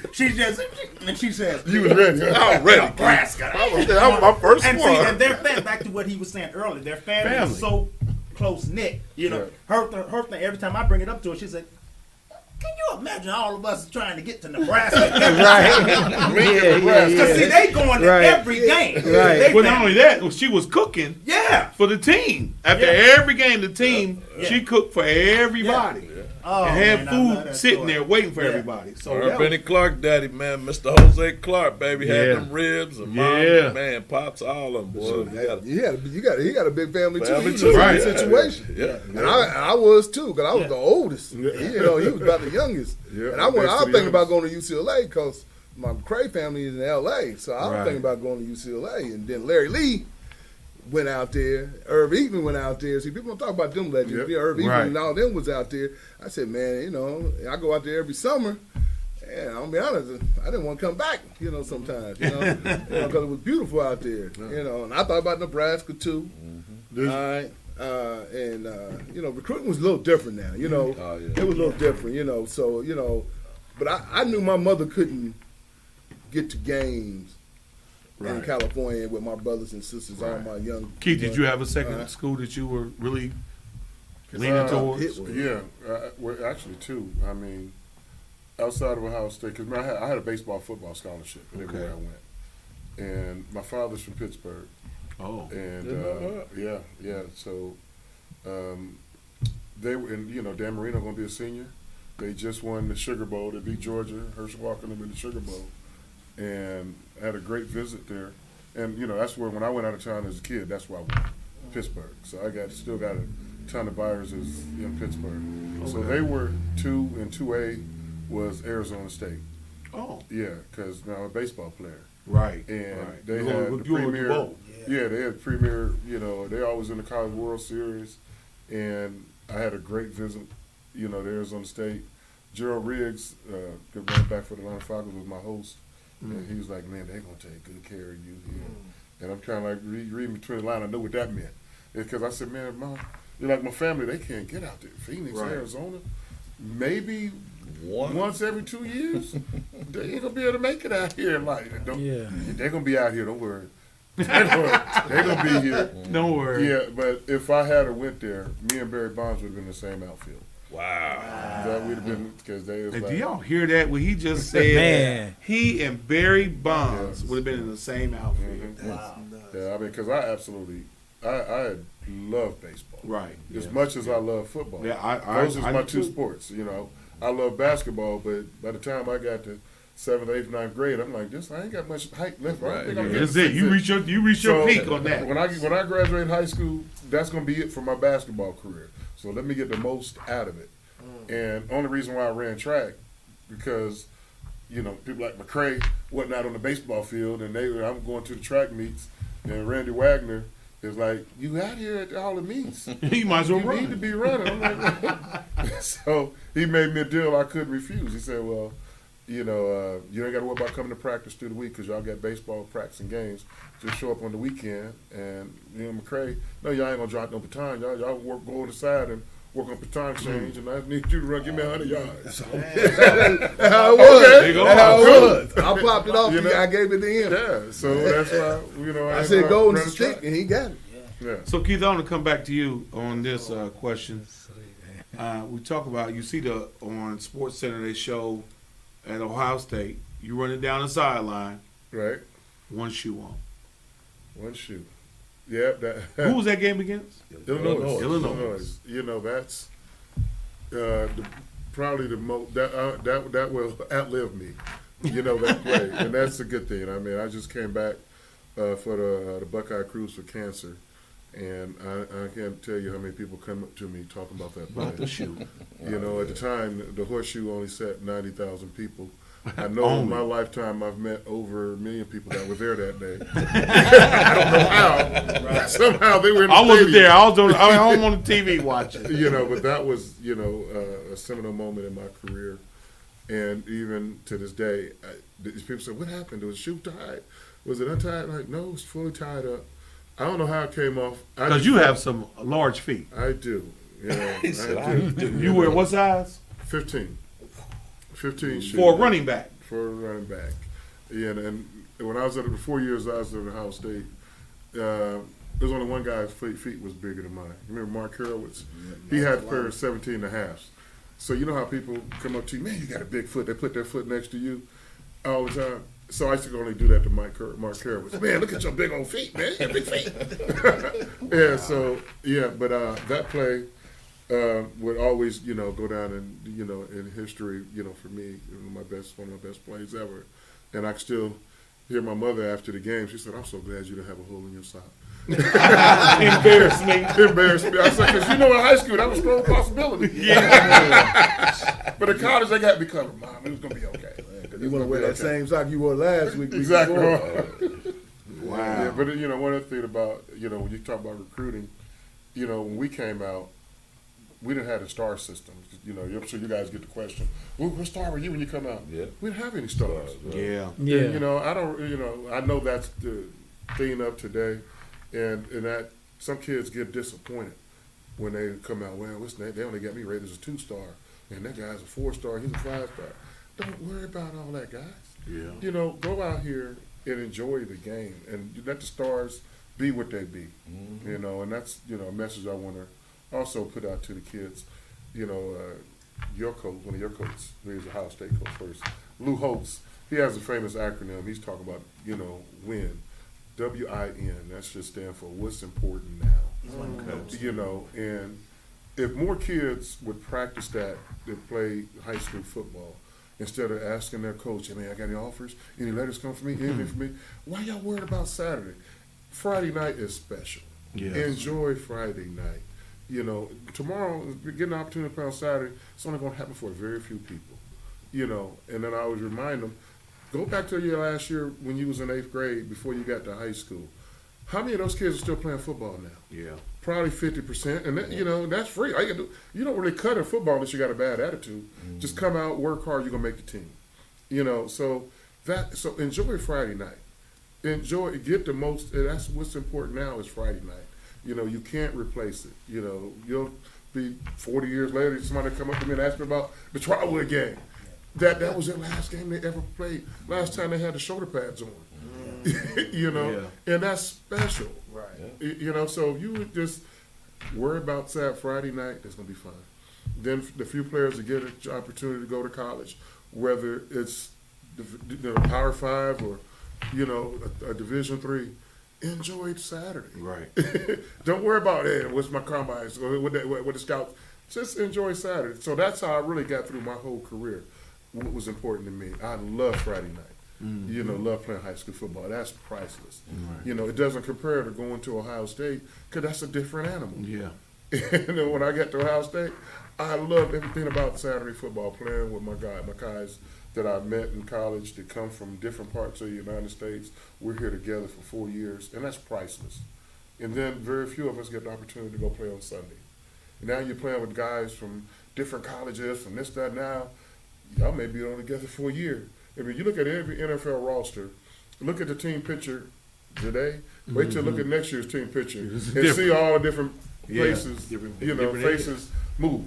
And, you just got to enjoy the moment. And don't, just get to, like, this Cincinnati Bengals team that went to the Super Bowl. This is priceless. Right. Yeah, next year we're going to be back. Next year's a long way away. Long, This time last year it was now. all about Cleveland. Look where we made the playoffs. Yeah. Cincinnati wasn't even on the radar. What a difference a year makes. So if my message to the all young players, enjoy today. Enjoy the moment. So the reason for me doing this show is to give people their flowers. Sports legends of Dayton, giving them their flowers, their due, their voice to be heard, to people, for everybody to acknowledge and know for things that they didn't know, about you as a person. And in this, I want to give you your flowers right now for the community service that you have done over the last years, that you have played the game and then have come back to help others. So right now I'm gonna read something goes out to Mr. Mccray here.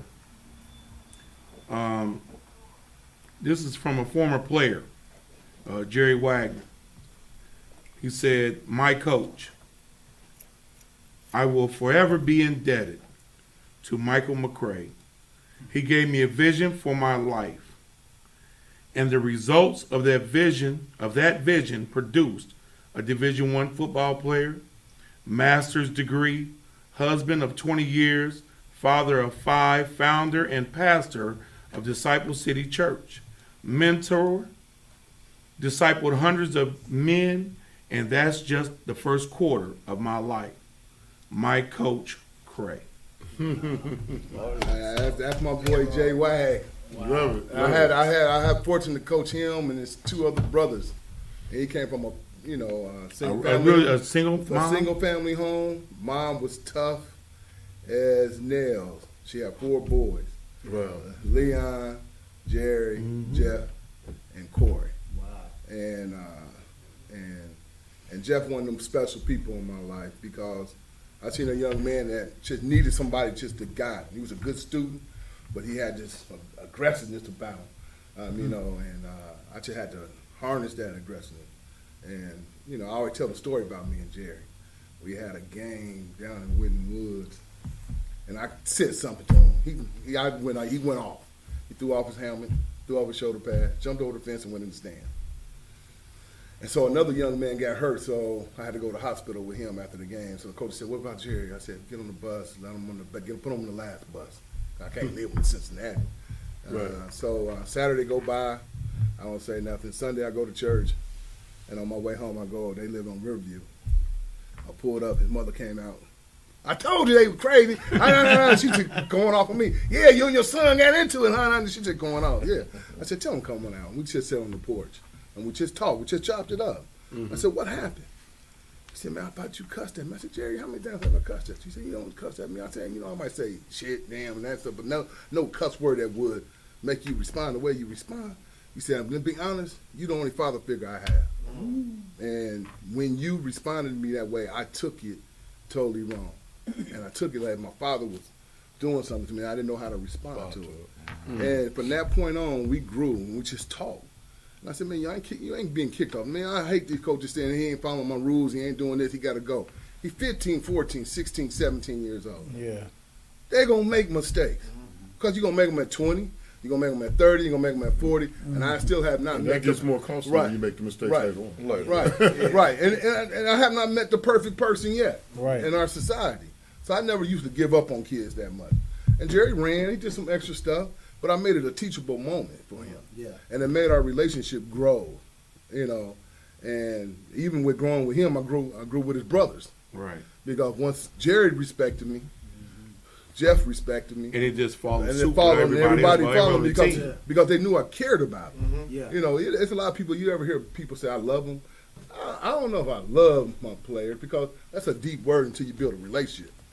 But I care about what happened to every one of them.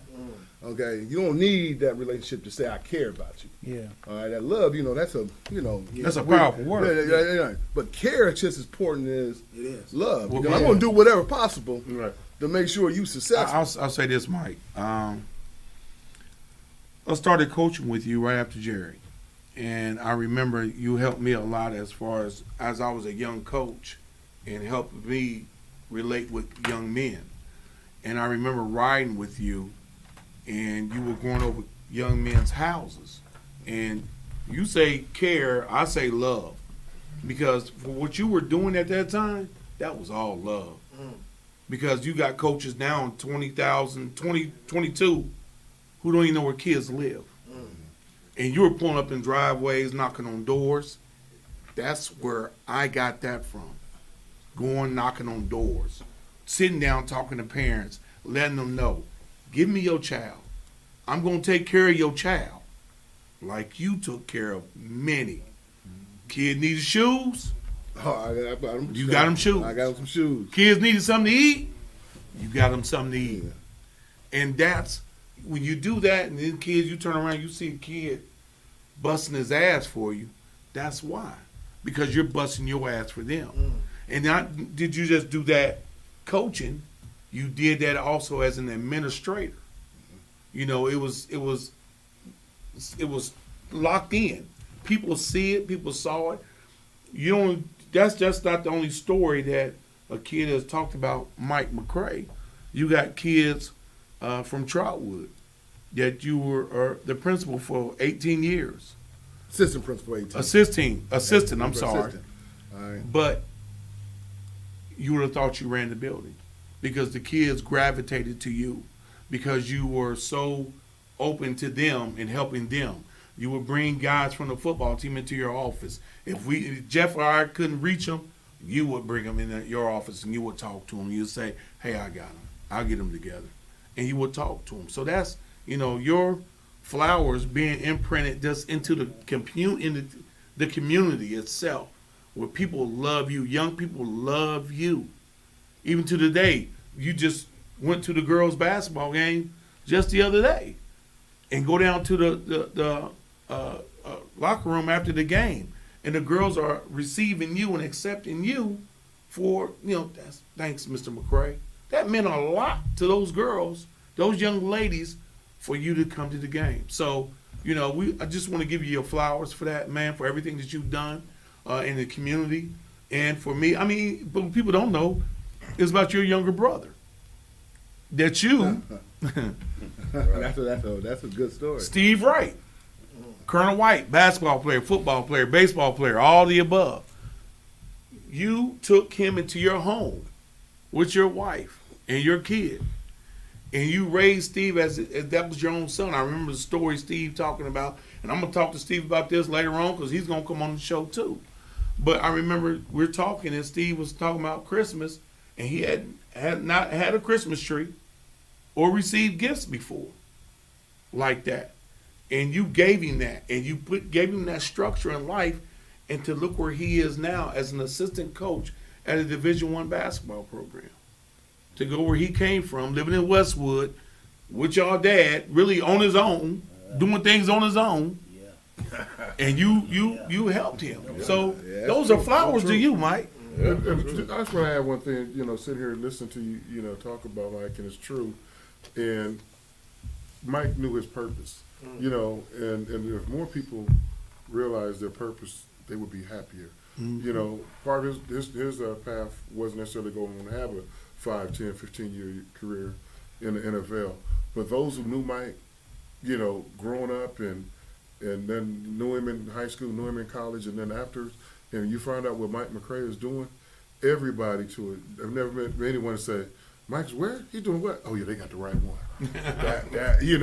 Because Mike, he recognizes that in kids. And a lot of administrators and educators miss that because they can't relate. I got all these degrees. Right. I got all these dots behind me. You used to be that guy. Look at my wall. I got all these degrees up look at all that. there. They forget. Yeah. Mike's never forgot that. He said, I was 14. I was 15. I was 16. Yes. I know what you're thinking. I haven't forgotten that age. Yeah.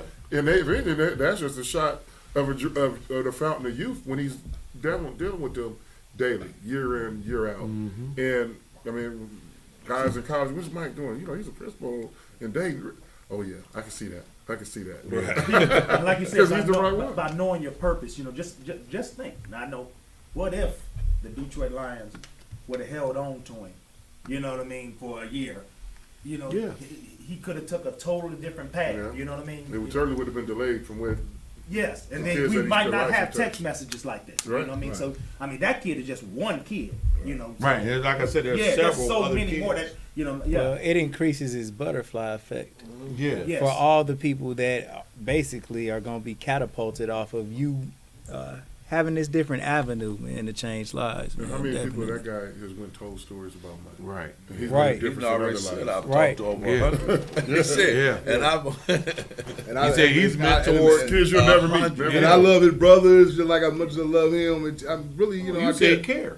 I mean, you know, what, you gotta realize, no, that's what I said, Gary. I said before I get to know him, build that relationship. I know. Once you build that relationship, then that's where the love part come in. Yeah. But you know, I appreciate that, man, because you know everything I do, man, I have a purpose.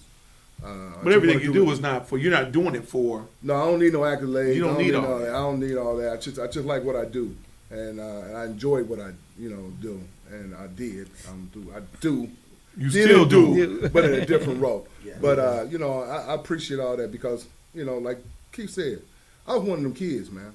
And really, a lot of that I get from. I'm gonna be honest. I get some of that from Tom Montgomery. I get some from that from Haley, and I definitely Big R. get a lot of that from Big R.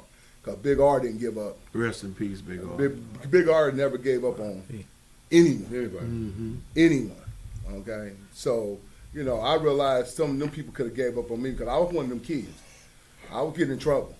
I'm not like trouble in the street. I'll fight you. Everybody know I'll throw hands in kindergarten to 8th grade. I'll throw hands and be ready to fight over every little thing.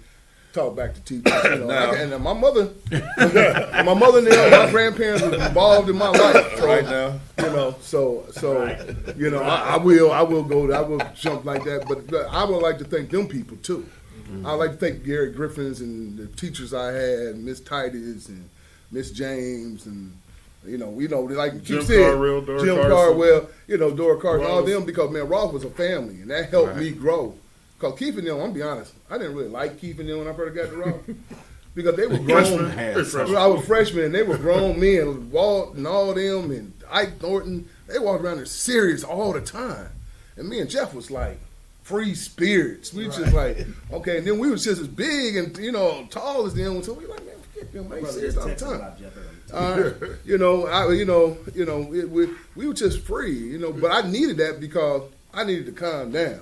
I remember Walt and Leon beating me up at the pop machine my freshman year. Like, man, we tired of you freshmen.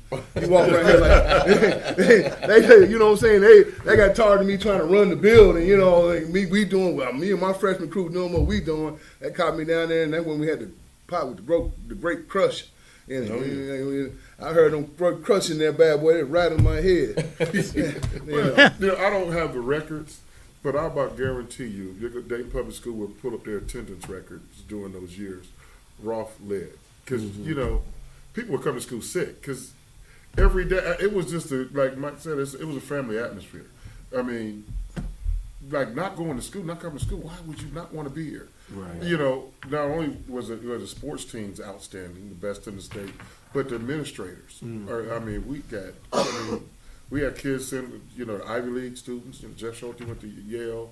I mean, the education. Me and we had an English class together. We studied Macbeth. Oh, yeah, I used to call him McDonald. Yeah, he would call me You know, so McDonald. I still call him McDonald every once in a while. You know, so it was a joy to go to school Right. every day. You know, whether we had a game, practice or not, you know, just want to be there. And so I guarantee you, our attendance record was the best in the city, no question. So, Keith, I'm going to skip over Jeff and I'm going to come to you, you know, with your flowers. I remember going into my senior year, football, and I remember, you know, guys talking, you know, the word got out, hey, man, there's a camp going to be at Welcome Stadium. It's the Byars Bayless camp. It's got a camp going on. And I remember everybody excited about going to this camp. And I remember it was crowded. It was packed. Man. And I remember showing up down there, and I remember looking at all the extravagant cars in the parking lot. I think at that time, I think you might have been extravagant. Help me out there now. I got you. ALTER. Were you driving a white Mercedes at that time? No. Black? Okay. Okay. 420 SEL. Okay. Yes, sir. And we were only used to seeing NFL guys on TV. Yeah. And at that time, you brought the Philadelphia Eagles. Yeah. You brought Reggie White. I mean, you Well, brought Hall of Famers. Randall. Correct? Randall Cunningham. Yeah, I did. You know, and that was what you said. That was one of the reasons why I started the camp. I was in that camp. You know, you attended it. Kwame was down there. Kwame was there. You know, Kwame said he was there. My first college football game was my first college football game. Mm-hmm. You know, first time I was in Ohio Stadium was the first time I was in Ohio State. You know, I didn't go to any college football games when I was getting recruited, and you know, so I thought back to when I was a kid. I didn't meet any professional football players. You know, the first professional football player I met, I was a senior in high school, and Larry Lee, you know, from Dayton, and Rolf went to UCLA, played for the Detroit Lions. They were playing the Bengals, and he had brought some of his teammates to his mom's house right there on Anna. I was about to say Lorenz, Anna. And he had said, because he's come home in the summertime, and he said, man, we play the Bengals this year. I'm going to try to get a couple players to come over. You know, my mom will cook dinner on Saturday, you know, Saturday afternoon before we get back for our night meetings. Bring you me some professional players. Which Larry was my first professional football player I met because he's from Dayton. Mm-hmm. And I went over his house and got to meet Billy Sims and a few other guys. Wow. I was like, oh man, this is awesome. So I had, it was the television. So I wanted to start the football camp to make, you know, to inspire people coming from behind me. It did. Because it them, ignited, real life See how many people. kids came after it them. ignited so many young people to say, I want to do this now. And it was free. And it was free. All you had to do was show up. You gave out T-shirts. It was free. Lunch and But the guys were 3 so days. welcoming. And I mean, y'all just didn't do that. You guys then went over to Roosevelt, played basketball. Oh yeah. That's when I saw Reggie White dunk, Keith Jackson. It was. I mean, it was like a who's who. I mean, one year, Billy Sims came to my football camp, brought his Heisman Trophy. Mm-hmm. Let the guys actually see it. I mean, Ronnie Lott. It was like a virtual all-star team. I mean, you that would literally come there. had a number of Hall of Fame guys with the jacket Oh yeah. at your camp. Jim Kelly showed up. Boomer Science Yeah. came. I mean, Jeff was at the camp. Yeah. Mccray worked. Yeah, he had to wear. I remember that. You know, Work. it was. I was like, oh man, what the hell he here for? I was hating. So I get back in the locker room in Philadelphia and man, I heard about your football camp, man. Make sure you invite me next year. I used to have to turn guys down. Wow. I'm like, man, we Because got you had so many. Yeah, I had so many. I'm like, man, I can't let all you guys come. I got to let Martin bring some. some of his teammates. Because at that time he was playing for the Chiefs or the Buffalo. Buffalo. He started with Buffalo, and then he was Chargers and the Chiefs. And so, you know, I was like, man, you know, I don't want to invite all the guys, but as many as I would invite, they would come. Between And you then they would both, wanna it come was back. so many guys there, and it had such an impact on the city itself, Oh yeah. where it catapulted football, the desire for young men to play football. Yeah, and not just football, but life. Life. Because I said the football camp is needed to get you here. Mm-hmm. You know, get you the opportunity to get autographs and meet people you see on television. But you remember we would practice. I mean, we'd go through the drills, do the football camp. I'd blow the whistle.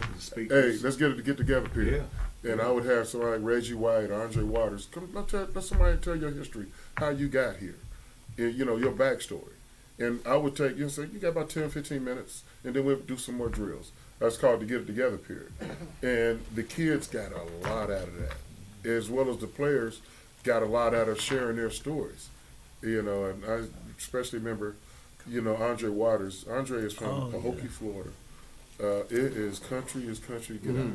I mean, and he ended up going to Cheney State University, and then was with the Philadelphia Eagles. So we all come from different backgrounds. So one day we're in a locker room cracking jokes on each other. I said, Andre, you from Pahokee. Why didn't you go to Florida State, Miami, or the University of Florida? You turned all them down to go to this small school in Pennsylvania named Cheney State. Yeah. I'm like, no, they ain't recruit you. They ain't want you. Ain't good enough. And he shut me up. He said, we all here now, ain't we? I'm like, you're right. Don't matter what path you got. I'm here in the locker room with you. Don't matter. You went up there. I'm still here where you are. We all. I'm like, you got a real good point. It's true. So it doesn't. We all come from different backgrounds, and so it's no. Go, yellow brick road to success. It's a lot of success comes from a lot of different backgrounds. Mm-hmm. And that's what I wanted to, do with the football camp. It's a free camp. Don't cost you nothing. Like, well, I would really want to come if I could afford it. Everybody can afford this. Right. It's come here. You got kids coming from all different backgrounds, all races, colors, and creeds. Because everybody was there. We're always there. And we just, let's meet the middle. Let's meet at Welcome Stadium. Mm-hmm. I don't care if you're out of suburbs, you're in the city, country. It doesn't matter. We're all one. It was just a joy to be there. Yeah. And like I said, again, give them flowers for that great thing that you and Martin put together, you and Bayless put together, to come and with your time and get your friends here and put on that big old exhibition, and you guys went out there and you have fun. Went to Roosevelt, played basketball. UD. We had a game at UD. Yeah. So I remember. I just remember sitting up at Roosevelt, the kids in there, and they're watching you guys play basketball, and they looking. Keith Jackson is dunking, and kids are asking, "Who was that?" I'm like, "That's Keith Jackson." Yeah. And just that right there. And you just reminded me of something. I remember Reggie White would get on the microphone. He loved WWF. Yes, I remember that. He would do his Hulk Hogan impressions, Macho Man, Yeah. and all of that. And Reggie used to do that. He loved watching on television, and then he liked to go work on their moves, and he would use us as his dummies. And that wasn't fun.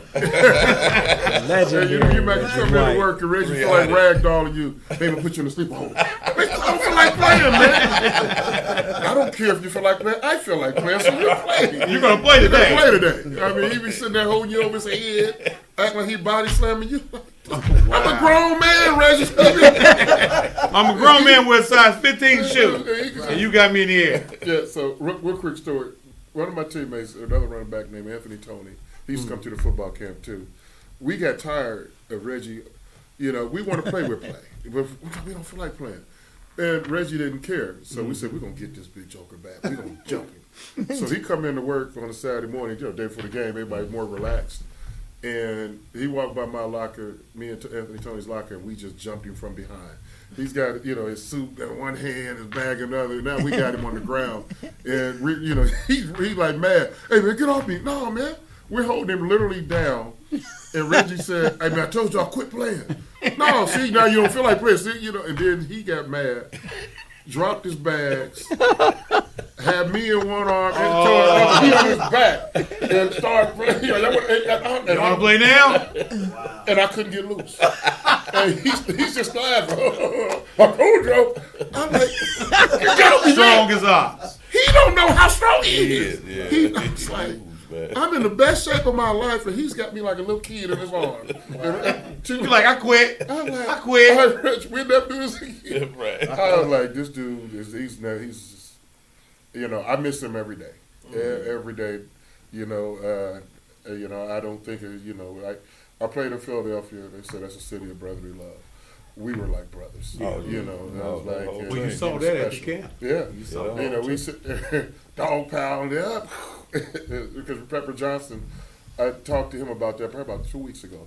And he said, man, I just remember being at your football camp, how Reggie be sitting there on that microphone, and the next thing you know, y'all sitting there jumping on top of him, dog pound, and then he just like, turned to the Incredible Hulk and like, then y'all used to go flying. He said, sometimes I wanted to jump in there because, y'all was like, because y'all just did. I'm like, man, that was just a typical damn locker room for us, man. We used to do that all the time. And the kids were sitting there looking at us doing like, yeah, man, that was great. It was great. So, okay, so now I'm going to go to Jeff here. Give him flowers. Cherry, before you go, the beans were sweet, for Pepper Johnson's Jeep with the music in it. The white Yeah, one. yeah, the booming. Yeah, baby. The white Wrangler, baby. Yeah, right, exactly. Yeah, I had it the whole weekend. You couldn't tell me nothing. I had them tins all the way down the back. I'll let him know that.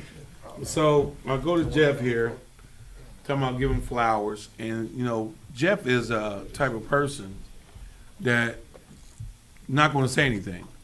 He's going to sit back in the cut. He's going to sit back, not say anything, and not take credit for some of the things that he has done. Okay, so I go back to this. I'm going to give you some things that have gone on because he's not going to tell them. Turkeys, Thanksgiving, giving out turkeys. I remember we're going out, giving out turkeys. Church already gave him out turkeys. Jeff's mom wants to put the card on there with the golden Graham's name on it. And Jeff is over there like, take them off. Take the cards all off. I don't want people to know it's coming from me. So he had extra turkeys. He had a lot of extra turkeys. So he takes the extra turkeys. We got a pickup truck. A little raggedy old pickup truck, nothing special. But I'm driving now. For real. Yeah. Pickup truck. We put 50 to 75 turkeys in this pickup truck. We go over to DeSoto Bass. Thanksgiving, cold. We're out there going door to door, knocking on doors, handing out turkeys. And they're like, who is this from? Just somebody that wants to say, thank you, just looking out for you. Those are things that people don't see. Go to First Day in Little League. We're going to talk about the first time when you went up there with your family, tried to help the park. We got the fences all fixed, bought uniforms for all the teams. You had the fields cut, did all the things. We refurbished the concession stand, all the dugouts, everything. Did all of that. Put the money in it. And nobody knew that you did that. Nobody knew this was Jeff Graham doing this. You did that. I'm gonna fast forward a little bit to coaching at Trotwood.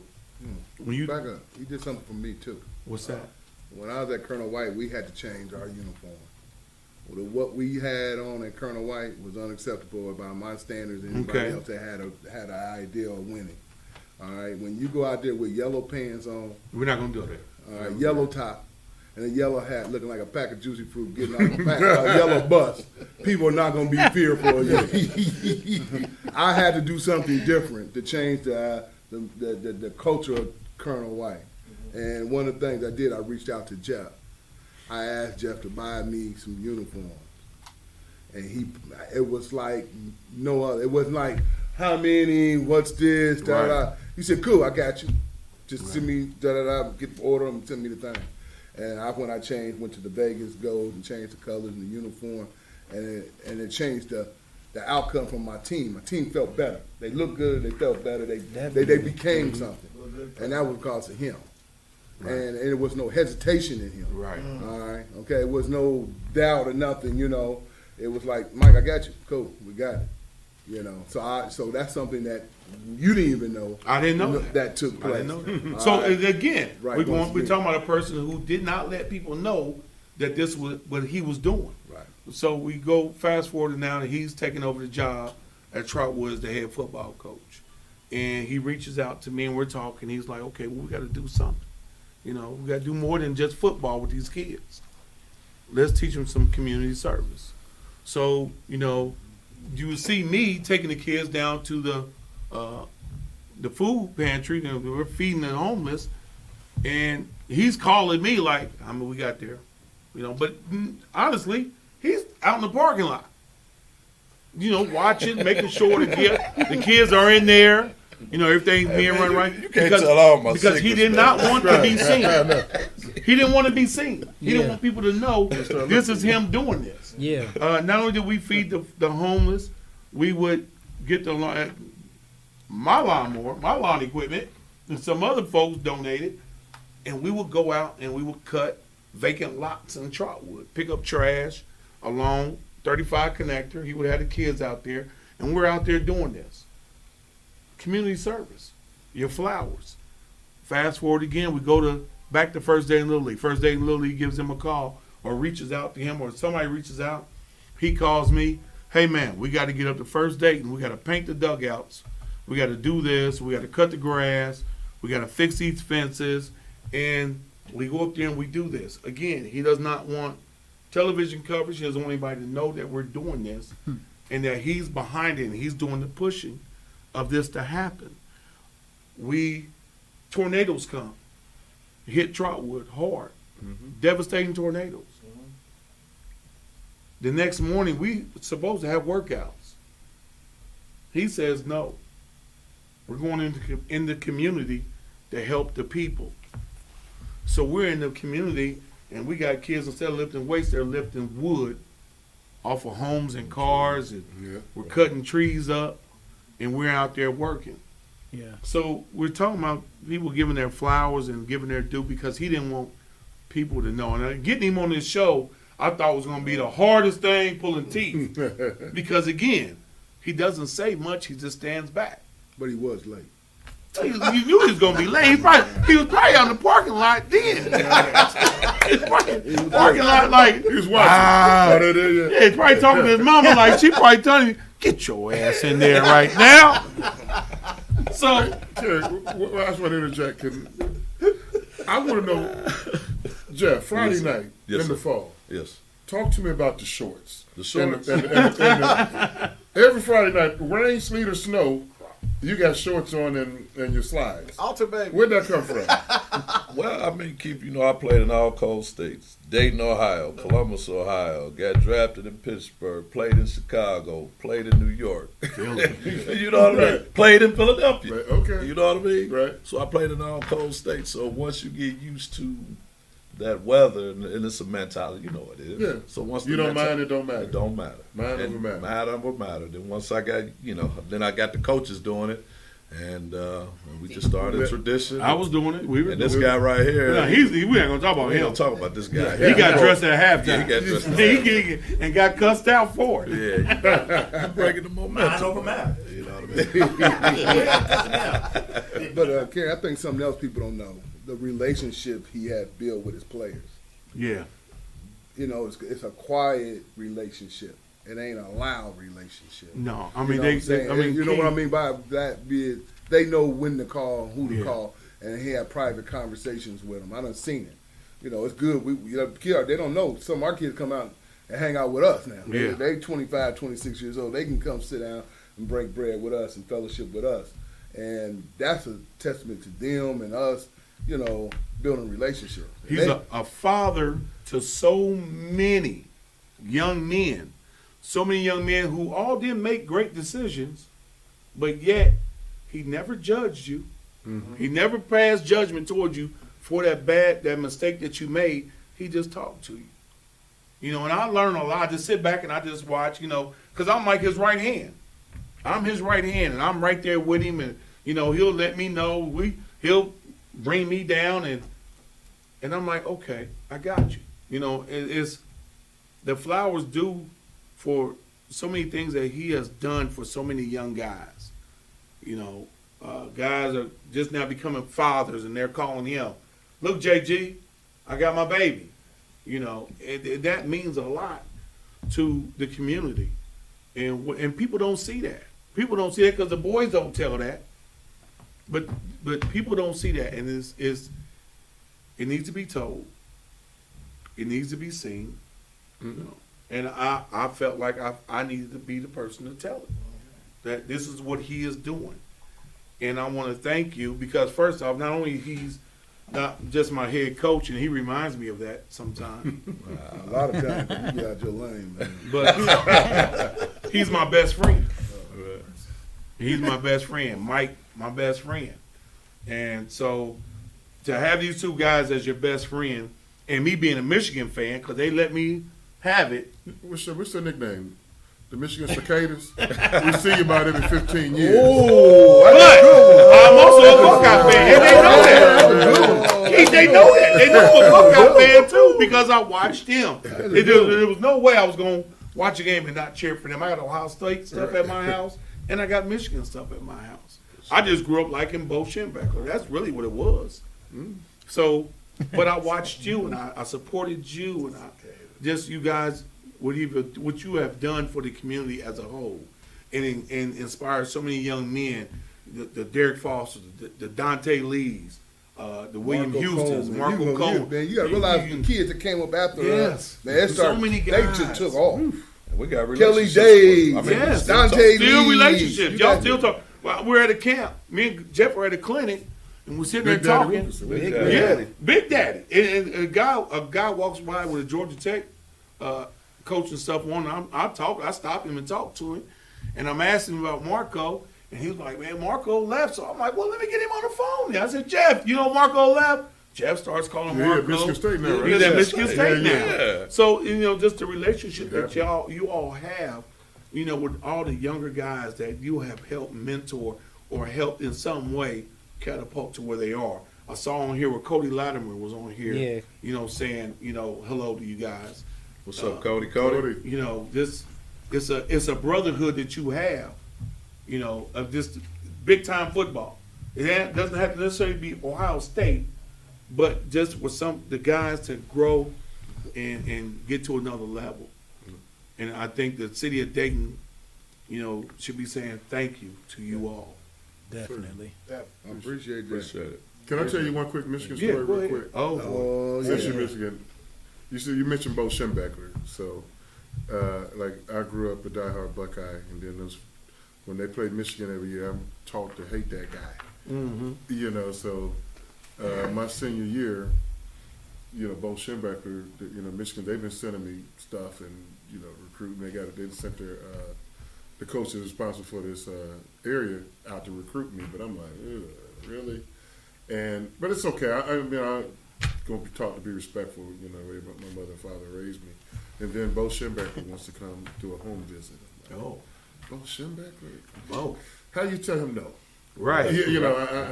So he comes down, sits in my parents' living room, and he goes on for about 2 hours. And I went to, man, I can't stand this dude. Man, I think I'm gonna visit Michigan this year. I said that wasn't a fair fight. I'm only 17 years old. That's not a fair fight, man. And so next thing you know, Michigan was my first official visit. Really? Yeah, so I visited Michigan. They're getting ready for the Blue Bonnet Bowl. So the coach, before you go on a visit, everybody's, preparing. I told you, Matt, when you go on your college visits, order the menu. Yeah, Eat room service, just order all everything you got. So I go to Michigan on that Friday night.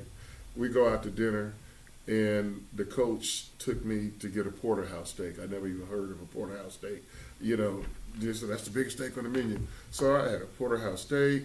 I'm just ordering all the stuff I saw on television. Yeah, I want a shrimp cocktail, clams on a half shell. I just dessert, the whole shebang bag.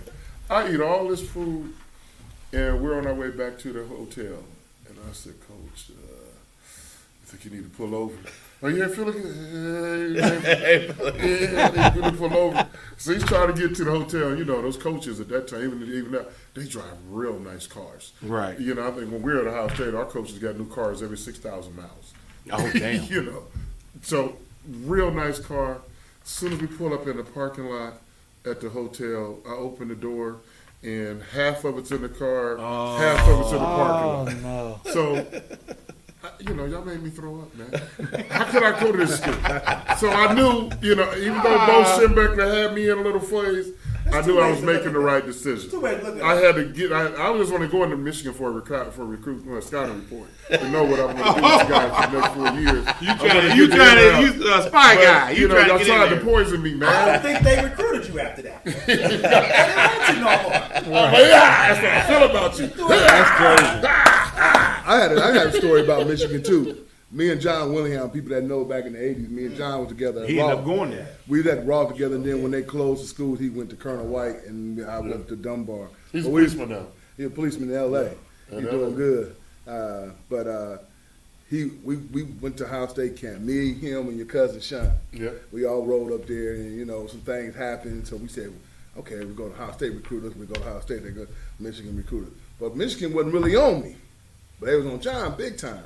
So something happened with the Ohio State thing with John, so we had to go our separate way. But the day I committed to Ohio State, Earl Bruce came down. We in the back near the gym. We come out and come down the hallway, Bo Schembechler. And he said, "Hey man, I need to talk to you." You know, because he had that little thing. I said, "Oh man, I'm just committed."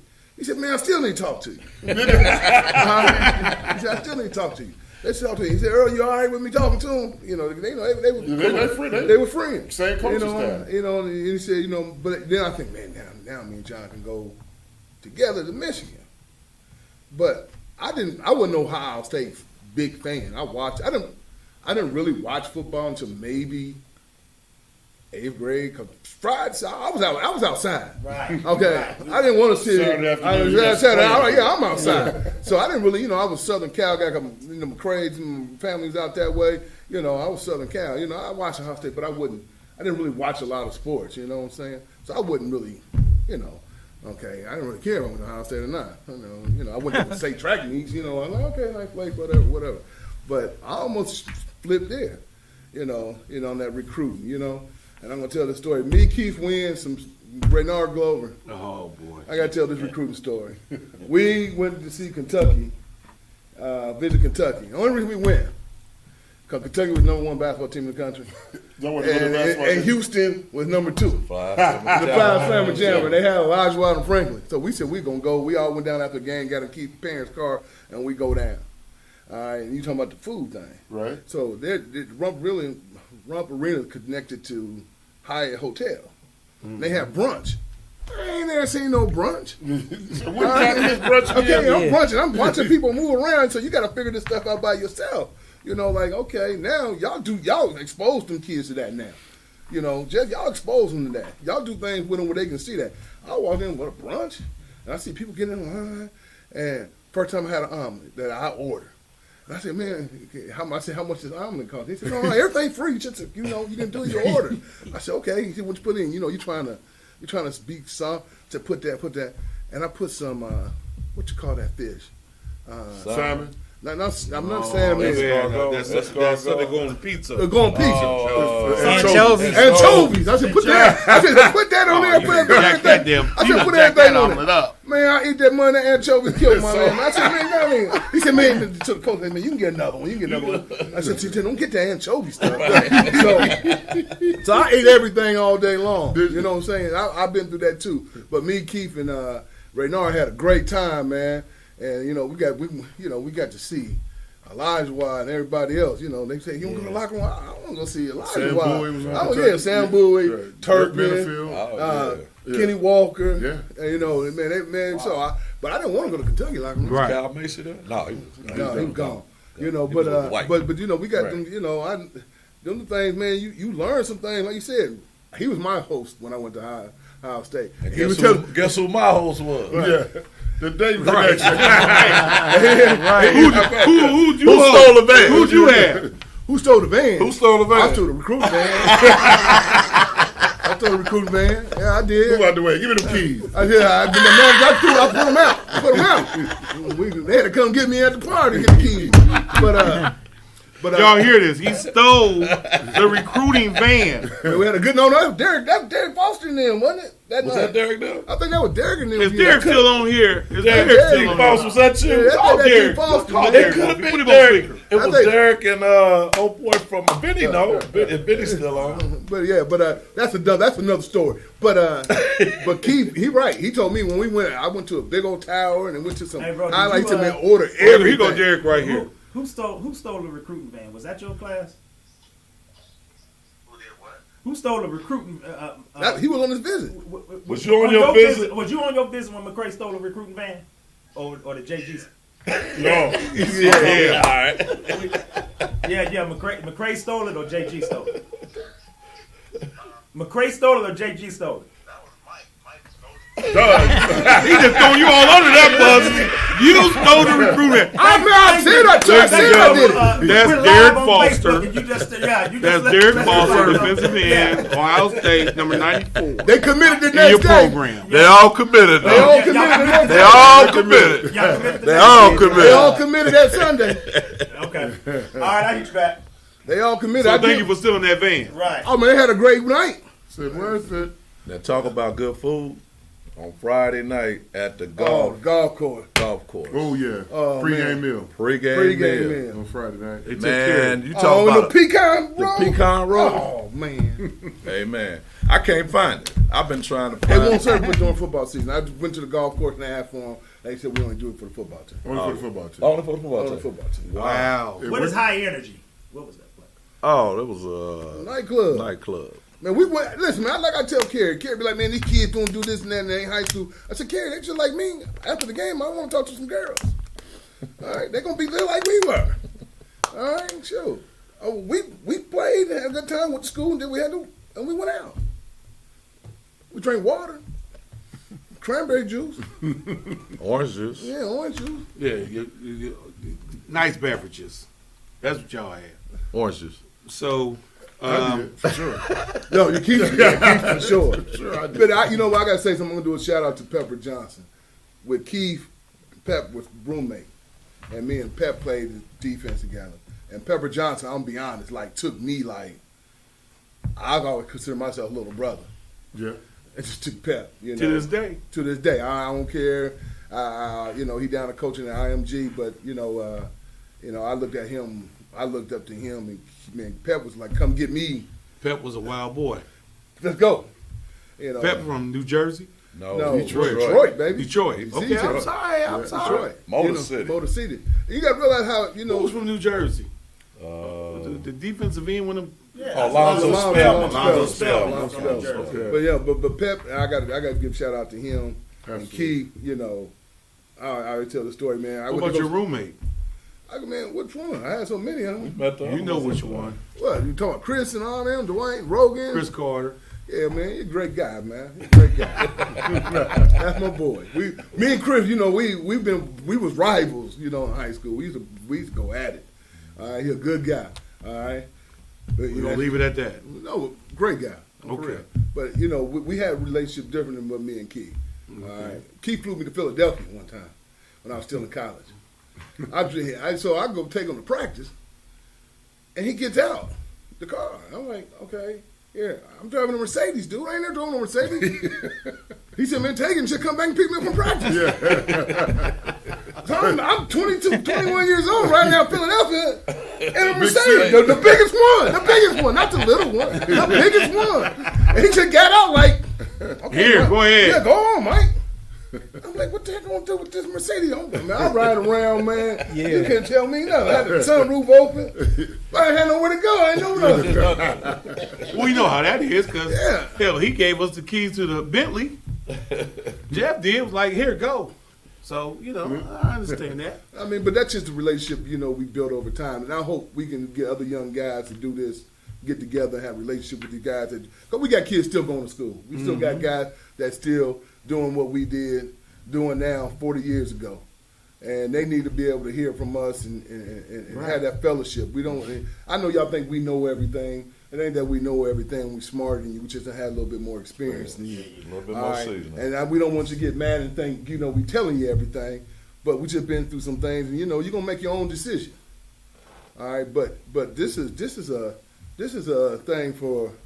I remember Rudy Benjamin's. I remember the Cash brothers. I remember people talking about. I remember the legends before us. You know, and everybody try to compare. You know, they doing the Michael Jordan and LeBron, and they do that in Dayton. You know, Right. who the greatest? Man, everybody time period is their time period. Yeah. We can't help when our parents got together. All right, you know. I know, because I would ask my parents, could y'all wait 15 years? Yeah. Could they make that kind of money they make in a day? Hey, come on, Oh yeah. my God, I was just 15 years too soon. Right. You know, I think we always gonna have great athletes come out of Dayton. We always gonna have people that gonna make it. But we gotta support them. And when they make a mistake, we gotta make it a teachable moment for them, man. And I appreciate coming out tonight, Kerry. Before we go, man, you know Keith got inducted to College Hall of Fame. Right. And Heisman Trophy runner up too, 1,800 yards. Well, I was going to talk to him about Yeah, that. I figured somebody's going to You know, ask. I was going to give we Whoopi another we shot. don't have to hurry up because Ray gonna say we've been too long. Yeah. But you know what? Forget Ray. I know Whoopi had another question, but We were gonna get to that about said Papa being, Jackson. because I don't want anything to be anything negative or anything like that. But we Too you late. know, He brought up the chocolate loss. you right. Yeah, Well, how was it? Mr. Know-it-all. Real quick, no, we done Practice with Cup wasn't to get the shaft. That's what it was. Oh. It was a shaft to me It was too, the man. shaft. I mean, It was a shaft to everybody. Yeah, Yeah, Doug yeah, threw new it through football. through the great pass. He but threw a had- pass up. He just but threw it in, but threw he a had great pass, threw a season. pass up. Yeah, I'm just saying. That was a great pass. Yeah, He just threw it up. I'm not disputing that. What I'm saying is, I mean, that's just what it was known for. But he had the great year, and I thought the Heisman Trophy was given to the guy who had the great year, the best player who had the great year. So I mean, it was. I mean, that was. Well, every time I see Doug, wherever we are, wherever it is, you know, the setting, I always say, "You keep my trophy clean." I tell him to his face. Right. So, you know, I know I had a year good enough to win it, and you know, do I have closure overall? I do. You know, the defensive backs that was on the field, I've told them to their face, you can't bat a ball down. You know, one of my other ex-teammates, you know, miss him every day, Jerome Brown. I said, Jerome, all those sacks you had in college, why'd you take that play off? You know, but being in the downtown athletic club in New York City, you know, for the Heisman ceremony is a weekend and a moment, you know, I'll never forget because, you know, I didn't believe I wasn't going to win until they didn't call my name. You know, I heard, you know, Jug was rumbling, oh, he's going to be him, it's going to be him, and I'm like, not after this year. You know, a quarterback hasn't won the award in 13 years since 1971 with Jim Plunkett. The only running back who not won it in that time was Johnny Rogers in 1972. So from 73 to 83, it's been all running backs. And deservedly so. It's to the best player in the country. Yeah. You know, the season's over now. You know, I know I had the best season. Right. You know, I played in the Big Ten. We didn't have a bye week. We went 11 straight games. You know, we're the Big Ten champs. I'm going up against a guy that's playing at Boston College. They're not even in a conference. Right. They're independent. Yeah, and all I'm hearing is his career. His career, he's throwing for that. I'm like, we're talking about this year. We ain't talking about no career. Right. Who's having the best year? Right. That's where it comes down to. And, you know, I look back at some of those games. Brent Musburger, who I don't like to this day, you know, he's calling our games talking about Doug Flutie. Wow. When you look at a Boston College game, he's talking about Doug Flutie. He's not bringing Keith Byars' name up. Right. So, you know, it's that East Coast, you know, bias. You know, that's a major Midwest school. I'm only going to win the votes in Columbus and Chicago in the Midwest. There's a lot more voters on the East Coast. But I still think it was that close. If they bat that ball down, he don't throw that Hail Mary pass, you win the Heisman. Yeah, and then, I think Man, that's just like we played in the park and we go all down there and we said throw the ball up, somebody got it. That's all that was, man. That wasn't no skill. That wasn't no skill play. And then also, people forget, Ohio State games season finished the Saturday before Thanksgiving. Yeah. That game that Doug Flutie threw that pass was the Friday after Thanksgiving. So that's the last thing they saw. The last thing they saw. Everybody's full off turkey sitting around on Friday. You know, it's not all these football games on TV like they are now. That was the game, you know, have to be watching, and so the voters hadn't turned their ballots in yet. You know, the season's not over. It was a night game too. Yeah. So we played all day games. So being in that room that night when they didn't call my name, and I haven't watched the Heisman Trophy ceremony since. So I mean, I can't. I have not watched it since. Do you have a nice suit on? Did you get it from Henry's? Price Brothers. Price Brothers. I gotta see what you had. You know, times change. You know, now, you know, the Heisman finalists, they fly your family in. Oh, yeah. Everybody. Taylor suits. I was there by myself. What? Not that my parents didn't want to be, we couldn't afford to be there. Wow. You know, so I'm in New York. I get there on Friday morning. Flew everybody out there. And no, just me. Wow. They give me a 24-hour limousine for the weekend. That's my first time ever going to New York City. Wow. So I got a limo, 24 hours at my disposal. I have a butler, and everything's, you know, comp. Just sign it to the room. I was like, I don't know. I'm by myself. Right. What am I What doing? am I Who kick it doing? with? What So am you know I how I doing? feel. Now you know how I feel about driving that Mercedes. Yeah, exactly. I'm by myself. A butler. I mean, I seen Benson before. Right. So what I do with a butler? Hey man, you need anything? You just call me. All right. I mean, I can just pick up the phone and call Ruth. But I need a massage. Okay, what time? Whatever. Right. So I went and got a massage that weekend. I don't know if you remember the old television show. Ray said this is called- longer than Roots. That's pretty good, right? You got to get some jokes on. Yeah, he said it's longer than Roof. That's Yeah, pretty but good, right? Remember the Odd Couple? How it used to come Yeah. on and all this, they show that exterior scene with all the streets of New York being jam packed. I didn't know if that was true, and I thought that was something on TV. So I'm walking in New York, I'm like, it is true. There's a lot of people here bumping into me. So I said, let me go into Macy's. So I had a great weekend, other than about 5:30. That Right, when they didn't that call my name. Right. But it was special. I'll never forget that weekend. Well, we normally, like last week, we close on this. I'm going to get you guys, say, give them a minute or two, a closing statement about, tonight.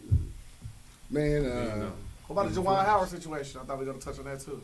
I'm gonna leave that one alone. Juwan man. Howard? I might get a little bit rebel on that. I'll let somebody else talk about that. I'm gonna just say my closing remarks. I think we all know he was wrong for I believe putting his he's hands on Juwan another Howard? man. Yeah. I I think, think he's we wrong. established that before we even got on the air.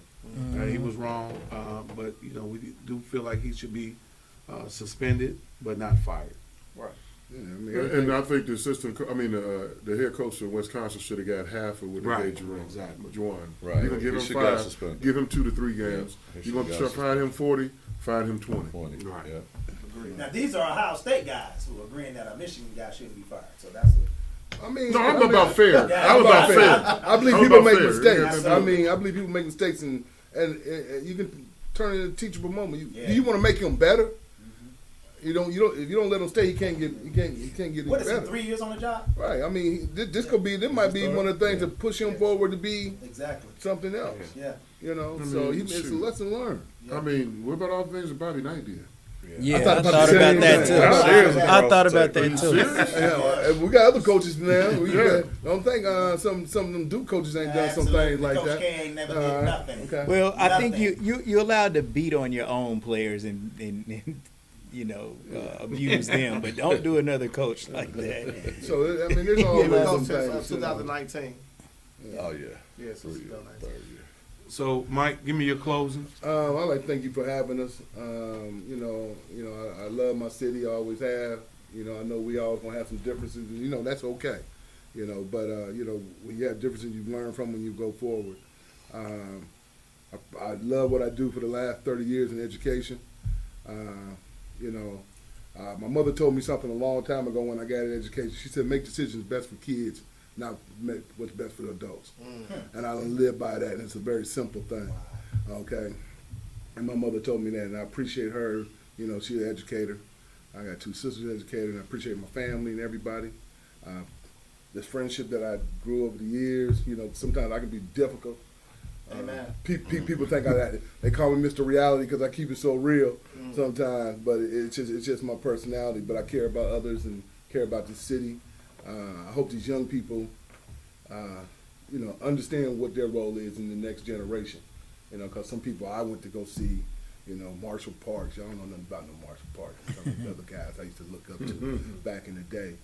People are looking up to you, and these kids get to have an opportunity to see you every Friday night. Keith said something very important. Enjoy the moment, man. Enjoy the moment. They got these kids moving so fast in society, leaving early and doing this and doing that. They think to take care of them university needs. But enjoy Friday nights, man. All right, because once they're gone, they're gone. Saturday nights, once they're gone, they're gone. Once Sunday's gone and Monday, now Thursday, they're gone. You're going to have to live after that. So you're going to have to make some decisions. And when it's over, it doesn't mean your life is over. When sports is over, it doesn't mean you're just going in another journey and you're going down a different road. All right, but we got some great kids around here. We got some kids that are going to represent. We got another one going to Ohio State. So I hope CJ go do his thing. And there's going to be some more going, and we're going to keep on supporting y'all. And go Bucks. I was a Michigan man for 5 years. He's All bad. right. My son played at Michigan. Oh, word. Started at Michigan, captain at Michigan. Now he's coaching. So you know, I'm be honest, man. It was nice up there. I enjoyed the time I was up there. But go Bucks. Yeah. Jeff? Oh, I want to thank you guys for having us, right? Appreciate Thank it. Wolfie for being It's Mr. Mr. Know-It-All. I'm Yeah. sorry about my name and Mr. Wolfie. I want to thank Mr. Byars for everything, for what he's done for us and provided, giving me the opportunity, man, to work his camp when I was in school, to be around them, to fulfill some of the dreams that kids think about. Like he said, he never met a pro player. I didn't meet a pro player until I met Keith and Keith and Martin. When they came in, Martin and Tony was college roommate, high school teammates. So the relationship they had there, I think, helped kind of mold me into the situation so I can fulfill and you know, get to my dream. I want to thank Mike for helping me out all the way from, you know, from high school to recruiting side, all the way to the player relationship side, and also the coach to principal side, right? Mike always told me some of the great advice I ever heard. Jeff, this is high school football. And I never could understood what he was saying, but it held so true because everybody ain't going to be 6'2". Right. Everybody ain't going to be blessed to be Keith Byars running the ball. You see what I'm saying? Everybody ain't going to be Michael Mccray running a, you know. Jump out of the gym. Yeah, jump out of the gym, run a 22, 100, well, 200. You know, I don't know shit about track, I'm sorry. But anyway, these guys are very gifted. So Mike made me understand that being as a high school coach, Jeff, man, you gotta find them. You know what I'm saying? And you gotta build them. And then once you build them, then you gotta build their confidence to be able to survive. And like I tell players, let's get on the field, see what happens, and then let football be the vehicle for you to be able to do what you want to do in life, right? And that's what gave us the opportunities, you know, as well as being in education, whether getting school, being a student athlete. Football gave us the opportunity to ride in that vehicle to see a multitude of things in life, right? I'm talking a multitude. For me, I mean, I've met some of the highest to some of the, you know what I'm saying? So it gave me, a guy from Dayton, to be able to have that platform, that exposure, to be able to see that and talk to and be able to converse with them and have a good time. And ultimately, I want to thank my family, you know, because that's the backbone of JG right here. That's why I'm here, really. You know what I mean? If it wasn't for the family and the respect that I have for that, you know what I'm saying? To be back in Dayton, I'm not, you know, Dayton is not bad, you know what I mean? But my mom's still here, right? My family's still here. My roots are still big. Here. So people always say, why you live in Dayton? Why you live in Dayton? Man, because, you know, my old man always told me, you know, when he passed suddenly from a car accident, he always said, man, take care of your mom, right? And I was the youngest, right? Yeah. So being that I was the youngest, right, I had 3 siblings that were all in the same age bracket, right? 3 years apart. My sister, you know what I mean? My brother Walt and Tony. Now here come little Jeff later on. They always say, they still having fun. They still having fun. They was like, who's this little rascal? Y'all done, man, you adopted. That's all they kept saying, man. You ain't a part of us. You know what I mean? Yeah.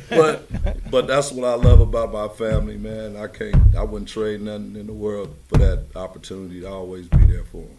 Thank you, Mama G, for telling him you ain't going to know the And thank for all the meals I done ate over your house during the pandemic. I done ate over the Graham house 85% of the time since 2019. Wow. Keith? I mean, I don't want, you know, so many people to thank, you know, thank you guys for having this show. You know, my brothers, not just Buckeye brothers, but, you know, we bond that would always be strong no matter what.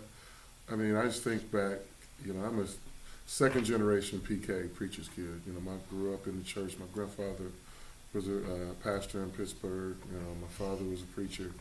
And the best advice that my parents gave me that I still live by today, if you want to know your future, look at your friends. I mean, and that's what, you know, kept me on the straight and narrow, you know, all my life. You know, I would tell some guys, I'm the weak link. Y'all about to do something wrong, make sure I ain't around, because I'm snitching. I'm telling. You know, I'm telling. You know, so don't do that. Get the reward money, we put something on your books. Yeah, exactly. You know, I will be the weak link. I will tell. So don't do it. You know, but I think back, you know, growing up here in Dayton, all the guys that was, you know, that was in my circle, inner circle, a little bit outer circle, we all are productive in society. You know, I mean, we all went different paths. We had to choose our own path. But the thing that we share in common, you know, hey, you know your future, you look at your friends. And I share, you know, that advice, you know, with my kids. And they're all people that, you know, I said, sometimes your circle has got to be a one, you know, and then eventually it'll be two, and then three. And that's how, you know, success comes. And don't be afraid to set goals. You know, I've been a goal setter my whole life. Right. And because if you don't set a goal, you won't reach it.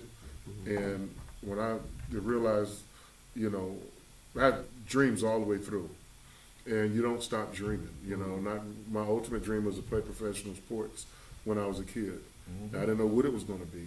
I didn't know if it was going to be football or basketball. I mean, football or baseball, but I know it's going to be one. But I had an epiphany when I was a little kid, probably about 9, 10 years old, and I was with my father. And, you know, I was always one of the bigger kids. And a man asked me what I wanted to do when I grow older. When I grow up, I said, I want to be a professional athlete, either football or baseball player. And the gentleman said, you know, that's one in a million. you know, a chance you come to being a professional athlete. And before I could answer, I saw a side of my father I'd never seen before. He jumped in that guy's face. Don't you ever tell my son what he cannot be or what he can be. Don't you talk to my son like that. I'm like, Dad, Bob, I never seen that in you. You preach like that. Thank you. I'm like, do you believe in me like that? Yeah. You know, I'm like, okay. So as I grew up, instead of me hearing that it's 1 in a million chance to reach this goal, all I could hear is I'm that 1 in a million. I'm going to do it. I'm going to stay focused. And so I share that with kids all the time, man. You're young. Set a goal. Right. You know, you can change my, you know, you talk to 6th graders, 7th grade. What do you want to do when you grow up? No, just go for it. Yeah. You're young. You can change your mind. You can change your mind. You know, because a lot of people in life are on plan B, plan C, plan C, D. College, but if you major. don't set one, I mean, so don't be afraid to dream. Don't be afraid to go forth. And that's always been my message. You know, I was in church probably about, now it's been over 20 years. And I'm listening to the preacher preach, and he was preaching to me. And it was same along like set goals. And I share it with my kids. I'm about to shut up because you can tell I'm a PK. We can go on. I get lengthy. But the first 75 years of your life, you should have a goal. And you want to break that up in 3 25-year increments. And that's where I was. So I start with my first 25 years on this earth. Get to know you. Who are you? What do you want? You know, you learn your likes, your dislikes. You know, you're going to graduate high school, college, and you should be, for the most part, into your profession, what you're going to do with your work life. But in those first 25 years, you should be the most selfish person on this earth because it's all about you. And I look at my first 25 years, it was all about me. You know, some different girlfriends, they were third. You know, my sports and my schooling came first. And then it's time to chase girls, you know, and you know what I like and what I don't like. And then by the time you get 25, between ages 25 and 50, the most important things in your life should be family. And, you know, of course you can always deviate somewhat, but that's when I had kids between ages 25 and 50, you know, because it's all, I mean, you know, the first 25 years, that's my selfish years. It's all, you know, I don't care about it, I just care about me. I'm focused on me. And now those years between 25 and 50, it's not only just about you, because you're going to start a life, start a family. Your kids are going to grow up. You know, you're going to be into your job and your profession. And then ages 50 to 75, it's all about retirement. You know, looking back over your life, what did I do in these first 75 years? You know, now it's time to look back. You know, I'm only 58. I'm still going this way. Yeah. And then when I get 75, guess I'm going to set another goal. I ain't stopping at 75, but at least I have something to guide my life and to stay focused. And you would make better decisions in life. And, you know, I'm 58. You know, I plan on, you know, reaching a few other goals as I go. and that keeps you on the straight and narrow. So it's not like, oh, I graduated high school, now I can relax. No, man, you just keep going and continue to give back. You know, I was just on the Buckeye Cruise, and one of the young guys, Ricardo McKellen, he said, man, how was it like after football? How's your body feel? I said, man, I'm good. I'm good. I mean, I got a few ailments, but I can wake up every day, you know, not needing any Advil to get out of bed, needing shots. Man, I said, man, Lord's been good to me. Yeah. And so my faith in God, first and foremost, and the friends and the company that I keep, second. And I don't have to worry about, you know, when I hear the police alarm go off, are they coming from me? That's Right. joy. They ain't coming from me. Right. I ain't got to worry about that. I don't look over my shoulder. You know, so that's what it's about. That's life. And it's good to be, you know, from here in Dayton, Ohio. I mean, I always tell people, you know, the African proverb, it takes a village to raise a child. The village raised me. You know, I had great parents. As soon as I walked out of their house, I had great coaches and people who cared about me, administrators, you know, and I just stayed in the circle. So, and that's what we, you know, Jeff and myself and you, that's what we try to provide for the kids and the people that we come in contact with, to be that village to help raise them. Wolfie, I got my assistant here. Oh man, so- hold on. Listen, we Hold put on, man. Wolfie. How you get him on the panel, man? Mr. Know-it-all, man. Mr. Know-it-all. Now, no, but Listen, real quick, It's hard doing this in 2 hours. yeah, but just Yeah. So man, don't worry about it. Do what you're keep gonna our do. guys. You have your Forget what radio Ray show gotta talk on, about. 14:10 a.m. Every Monday. Every Monday at 12. Every Monday at 12. That's I'm out of town doing this. Yeah, like he's gonna be Yeah. doing something on Wednesday. And, you know, but shout out to T-Shirt Kings where we are, and you know, and I mean, this is a great, Yeah, you got a great nice setup here. atmosphere, Great setup. great Yes, show, indeed. great Great setup. setup. So of course, you need to Because get some some of us need T-shirts. lighting, don't we? Don't we? The lighting in here is awesome. Yeah, is that why he got that bright band on? You know, You can see. Now you see my he got a reflector on. I'm He got a reflector, man. He got a take reflector shots, but on. Hey man, he over here calling you 11:59, man. He said you was close to the midnight. He called you 11:59. Big dog, great show, man.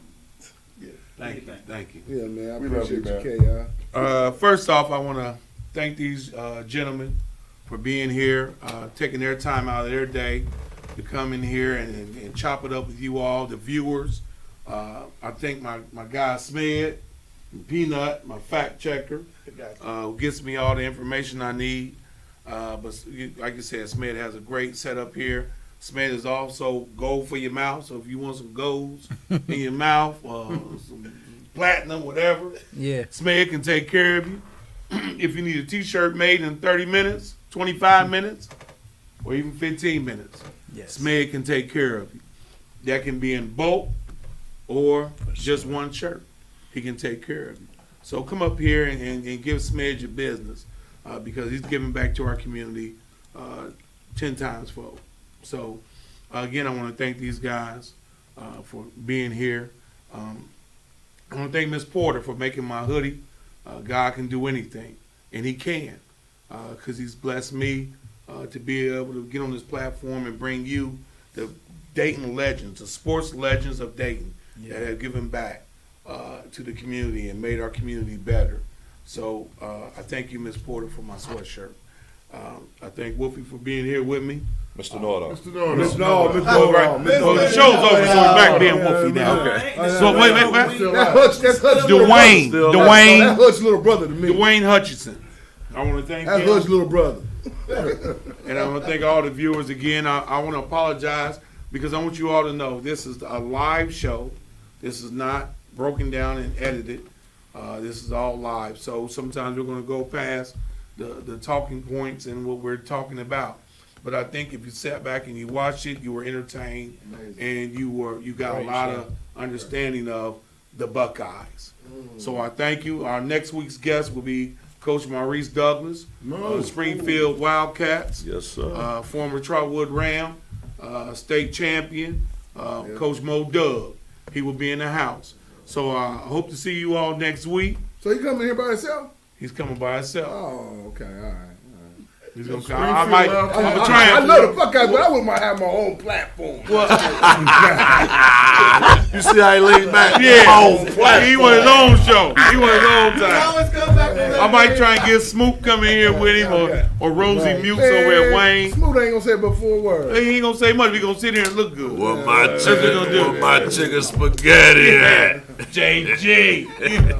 So you understand, we all a family. So again, we got Coach Doug coming next week. Tune in next week, hopefully at 7:45. If not, 8 o'clock, 8:05.